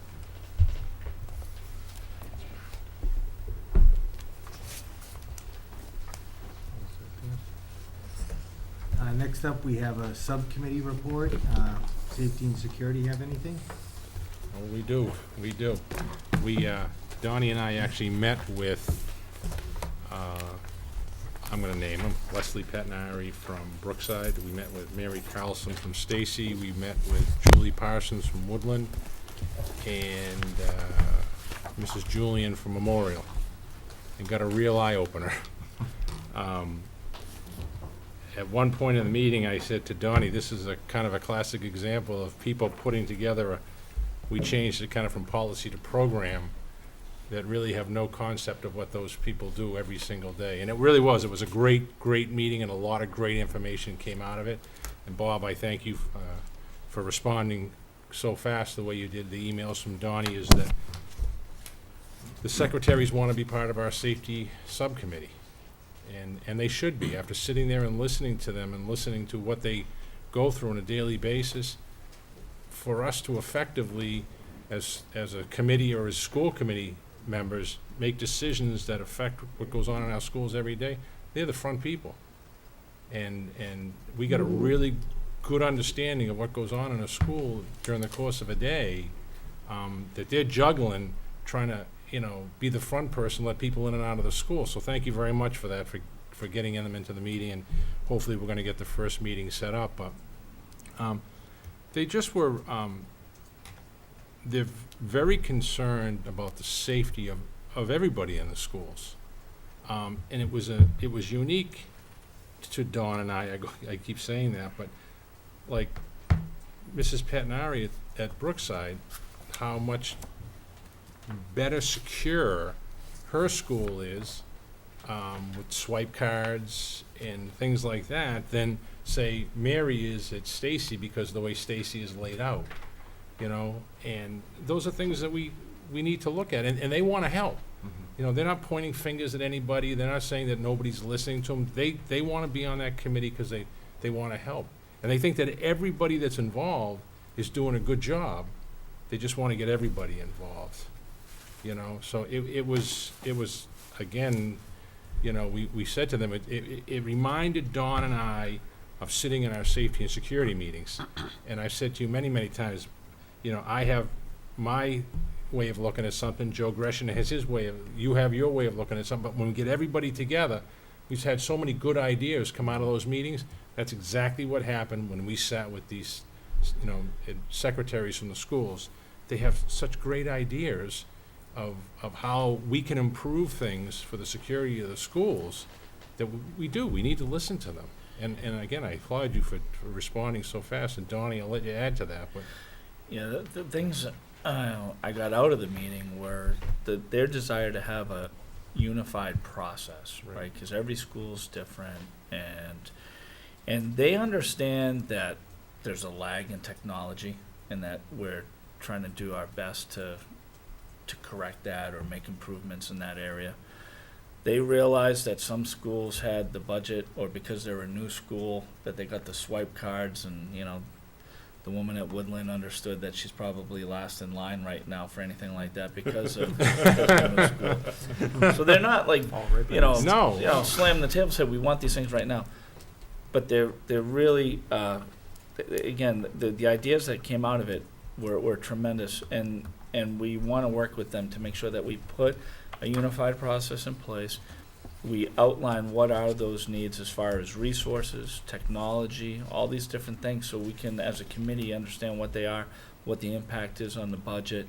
One of the things that we explain to them is if we can build the business case, because it is such a necessity, that we can, go back to the finance committee or whatever it needs to be to support them. But, one of the things that really, struck me was the anxiety level that they all have because they are that front person. And we're not talking about the worst case, a shooter. We're talking about letting a parent in who's in a custody battle, or somebody, just letting somebody in who shouldn't be in, and doors being open that should be locked. I mean, and they really take this to heart. And one of the things that they asked for was training. So what we decided to do is invite them into the safety and security meetings so that we can hear their voice where they are the front line, and to include them moving forward, but to build that process. And once we understand what that process is, then we can go out to outsource outside consulting agencies to say what type of training would be appropriate to support this process. Because one of the things I was afraid of was, and we heard this in one of our safety and security meetings, and I don't know the name of the consulting, or the Synergy, was, it's really tough to deliver training when you have 6 different schools with 6, every school is different, so it's almost impossible. So we'll try to focus on what's that process, and then what kind of training can we support to give them that peace of mind that they deserve, and then kind of lay out the technology and resource needs moving forward that we can put in place to support a safer environment for everybody. I'm glad you brought that up, specifically about the secretaries. One thing that was actually brought to my attention last week was that when the secretaries are out, in a lot of cases, I would just say when we look to expand that, when the secretaries are out, that we couldn't go to that next level. I know in some cases building subs have been used to cover for assistants for secretaries, which is great, but if we train the secretaries and they're out for a week, well, that's a whole week full of hundreds of people coming and going from that building. And now we've got somebody that may be a fantastic teacher, but has never run front lines. Yeah, So, Scott, I mean, that was all talked about. There were things about, good. One of them coming back and working at 8 o'clock at night just to get caught up on the emails, and if you really saw the day-to-day things that they're responsible for, I mean, there's a lot. And one of the things that I think Mike was trying to point out was, we asked for visitors to be escorted last year after Newtown. Well, somehow that flowed down to the secretary. And here they are trying to buzz people in the door. Well, if they're escorting somebody and somebody's showing up at the door, or somebody's calling, who's handling that? So it's creating voids, some of the things that they've been asked to do. And that's where we really need to assess what is that process, and how do we cover it, and do we add some resources, whether it's part-time or whatever. to make sure that people are in place to do those types of things. Well, I think even Mrs. Pettinari made a great point. She had a folder. And when we met, the school year was 14 days, is that what she said? 12 or 14 days? She had a folder this thick. Already. I'm gonna call it change orders, but the Yeah. bottom line is the child is supposed to go on the bus, and today she gets a note saying that the child's gonna go with so-and-so. 12 or 14 days in the school year, and the folder's this thick. So she's worrying about making sure that child gets on the bus the right way, or is going with this person the right way. Meanwhile, she's buzzing the door, answering the phone, and you're like, we were just amazed. Yeah. And that's just one school. So then I'm sitting there saying to myself, so now you take it from Brookside, multiply it into Stacy, yikes, you know, and then bring it to the next level, bring it to the high school, which is better, but, you know, it's a lot. We were amazed, and again, you know, and we assured them that we would look into it, and we've already started, and we're going in the right direction, you know? I had one distribution I included in your packet this evening. Just, Tom O'Laughlin invited me to a presentation. So the town of Milford, and this is good for the people maybe viewing who don't know this, has Smart 911. So if you haven't gone on to that, this is sort of a public relations announcement, community relations announcement. If you haven't gone on to do that, you should set it up in Milford. Even if you don't live in Milford, like myself or Kathy or Kevin, we can set it up as well, because in any town that is a participant in Smart 911, when you dial that from your cell phone on the 911 panel at the police station, the whole profile is there, your name, your address, anything you want to post on there, the car you drive, a picture of the license plate if you can't speak, names of your kids, things you might forget in a 911 emergency, medications you might be on.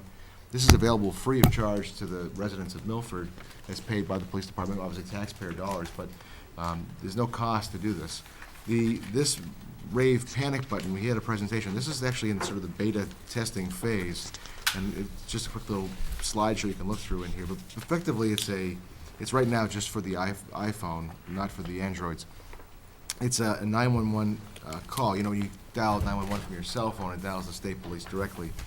What this does, it basically has the ability for any teacher, for example, to post their class lists, their exact room location. So if you have a teacher in a room, call 911, they can just slide this, and the police department immediately has all their information in that database. It tells them where they're at, where the call is coming from, even if they can't talk. So this goes even further to take the radios that we have in the police station. So we have those, you know, a number at each school. But if you don't happen to have one of those, now you have your cell phone calling 911. Now you just slide it, and the police have immediate. We could have floor plans as to where the rooms are located, and like I say, class rosters as well, if we want to include that, so we know exactly who's in the class at that time. It's fairly sophisticated, and Tom and I are working on this with the company who provides the service already to the town to expand to include this. So it's just being rolled out and being tested. I know there's cell phones that a lot of our administrators carry that are provided to them. What type of phone is it? They're all iPhones. They are all phones. Yeah. Perfect. So maybe something that we want to put. Oh yeah, this is something absolutely that we should do. And if you haven't signed up for I don't know, does anyone on the committee have the smart 911? If you haven't done it, and I'll send you the information as to how to go on and register for that, and then we can broadly get that out to people in town, because it is available, and it's very, very helpful to the police department to have that information right at hand. It pops, if you see it on the 911 dispatch screen, it just comes right up on the screen. It's very, very useful information, especially if someone's not able to communicate, if they're having a hard time breathing, or whatever it may be. So I'm sorry, Bob, did you say we're in the process of developing a procedure for all the teachers to leverage this, or? The company that produces this, we have to see more about how it's going to be rolled out, the costs and all that, Okay. and how much the town would take on. Is an expansion of the program the town's already subscribing to. So it already exists. It's just an expansion of the Smart 911 profile. Okay. But the Smart 911 exists already. So if you were signed up for that, effectively you could already be using that. This allows all of our teachers, everybody in town, to give. You can upload. There's no limit as to what you could upload on the system that would populate, and it's only visible to the police department when they, dispatch when they see it. So just to give the information to the school committee, just so you know what's being thought of out there in terms of really being advancing our safety and security efforts. And that's all I have in this. I do have two other distributions just to quickly talk to under old business, though. Does anyone have any new business? Just a quick question that I would have. As we've gone through, I've been out had an opportunity to be at a number of events at the high school field recently, and I was thinking about, you know, there was a lot of money that was donated for our brick walkway that the boosters were gonna put in place. I was wondering if we could get an update from them, either from them and have them come in. I know there's a lot of money donated for that, and just kinda get an update on where they are and kinda what's that Sure. project looking like. Something I was thinking about, I actually had a couple of parents bring it up to me at a football game over the weekend, so. Will do. I have a couple things. For an agenda item, can we have an update on the AP programs? Last year, we got great growth and excellent, and then, we had the math and science initiative got taken away. So I'd like to, I think it's really important that we see similar trends this year. And my second question is the website, the Milford District website. Who updates phone numbers, extensions, and everything on that? I've had a couple instances where the phone number wasn't correct, and also teachers weren't correct. So I went to one place and there was a teacher list, and I'm like, well, they're not at that school anymore. And then I searched further, but I just think that someone should be responsible before school starts, that everything is exactly the right way. Yeah, so Karen Healy's our webmaster. She updates it daily. Okay. But principals would, if it's a school roster, for example. Yep. So I'll ask the The principals teacher's in to- one place, but not in another place, so, but on the same school site, so I just Okay. wanted to, make sure. I'll ask the for principals to point review back. their websites and then give Karen any updates to make. And also, at the high school in particular, I got a concern, how long are phones answered? What time are phones answered till at the end of the day? People call, they want to have a person, and you're like, well, if I call at this time, is anyone going to answer the phone? Does it go right to voicemail, or? So I just I'll have to find out. I'd like to know what the hours are for a secretary or someone on staff to answer the phone. I mean, if you call, rather than the state of electronics, you want to talk to a body, you want to talk to a voice. Otherwise you'd send an email. So I think it's important, I mean, at a lot of our schools, the administrative staff are there well beyond, and they answer the phones. But particularly, I've heard that, no one's answering. Why isn't anyone answering? And one last maintenance thing too, Bob, on the, on that light that covers from the field to the back parking lot here, Yeah. it's always on for the, for the varsity game, but when they have other events out there, it's not, and that walkway is pitch black. Yes, it is. Right, so just a maintenance thing. The When one, tho- what, by the bocce courts? Yeah, Yeah. when the main lights are Yeah, on, I would think those that would should always be on. And, it's dangerous back there. Yeah, I noticed that went- myself I on the walked ho- back the, there uh, once the and- last Yeah, because we had football game. asked for that last year, because it Right. was so Yeah, dark. coming by, it was pretty dark there. Yep. You could run into that little bollard at the end too, if you're not watching with the Yeah. the chain. Yeah, oh, The yeah, trucks from coming through. Right, yeah. Yeah. definitely. I will address that with Rob Thank Quinn you very tomorrow. much Yep. on And those then, points. did you want to, so as far as agenda items though, the AP program? I definitely want the AP, but I just want you to check on the On the other- phones okay. and the updated website, but, Yep. if people need to get a hold of, like, a guidance counselor, they need to get a hold of the guidance counselor, and it's getting, bounced. Like, certain positions, you better make sure that the extensions are correct. Call them. Who's on this extension? And on the agenda, and maybe this took place last week, the last meeting, because I wasn't here, but, could you put on the agenda, like, the new, guidance director, so we Oh, he was could here meet last that Yeah, he person? was and- here, He- Donnie. It Yeah, was? you- He yeah. did it- Yeah, Of he course. gave an But I have a video of the last meeting, so hold on. But How's we- that for a but response we time? did talk about some of the did? past concerns. Okay. He Rob. communicated to us that there would be SATs and ACT. Oh, I think I did hear some of this on the SATs radio and Still stuff, here yeah. this year, Okay. so. You want to check that out? Oh, wow, It's from all Rob Wilkie. right. How's that for turnaround time? What is that? It's a DVD That's from the fast. last meeting. It's on YouTube. What you can do, Don, is just sit in front of the TV with a microphone and, you want to ask a Yeah, there you question. go. All right. Yeah, so so is it, we're gonna have the SAT information, I'm sorry, the AP stuff, the boosters. Yep. You were asking what agenda items we need. Oh, no, I was making sure I have those. And then the principals to update the websites, we'll have Karen Healy do that, find out the hours, I'll get back to the committee on that, Yep. and the lighting at the walkway from the high school field to the Perfect. back parking lot. Did I get it all? Laundry list. Okay, very good.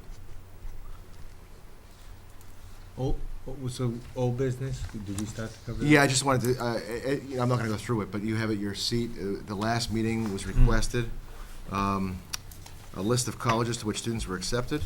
There's 4 items that were requested. A list of colleges which didn't end up going to. It's in the same summary sheet that you have. Patrick was alluding to it earlier. And number 4, the master timeline of checkpoints for seniors. There's a whole timeline presentation on that. Item number 3. I had asked for this, and it's great, but more importantly, I was hoping that they'd make this information available on the website as well. You know, for the parents to be Oh, able sure. to reference that. So, I mean, again, if it's already put together, it should be easy enough to Oh, yeah, we'll just throw post out it. there. Yep. Yeah. But I think it should, I think senior year is too late. I think it should be happening sophomore year. There should be a timeline beginning freshman, end of freshman, sophomore year. Because this is late. This is just like what you do down to the wire. By now, kids, correct me if I'm wrong, you know where you're playing, you know, by Absolutely. the summer of junior year. When I brought this up last week, I want the high school to have a guidance curriculum for something like this. You know, kids should know. I know they do all these programs and Naviance, et cetera, but this timeline can't happen senior year. It has to, Right. kids have to be. So we have a 9-12 guidance It has to be. To guideline. me, the senior year should be focused on applying for grants and scholarships. Yeah. And Right. being coached on how to do that and given assistance in those types of The junior year is activities. huge. Junior year Absolutely. is absolutely huge, and I don't hear that emphasis, but maybe it's just me. Okay, I'll make sure we have that addressed. And then item 3 on the list, the consider what if anything exists in our curriculum beyond academic courses related to college and career readiness. So I'll be working with Matt on that. So he said he would be working, I don't have his email in front of me, but that was the other item he was working on to get back to the committee. One last thing on the old items too. Yes. Has the assessment, the technology assessment, I'm meeting started? with them Monday, Kathy and I'm meeting with them with Rob Quinn and a few others on Monday morning. So Okay. it's started. All right. Do we have an idea how long that's gonna take, that process? I don't know, but I'll find out Monday If you could. and I'll report back. All right. Yep. That's all I have. Okay, did anyone else have any old business? No. We do have an executive session this evening, which requires a roll call. Joe? Yes. Yes. Yes. Yes. Yes. So we will be heading into executive session to discuss contract negotiations that we could not otherwise talk about in open session. So we will not be returning to open session.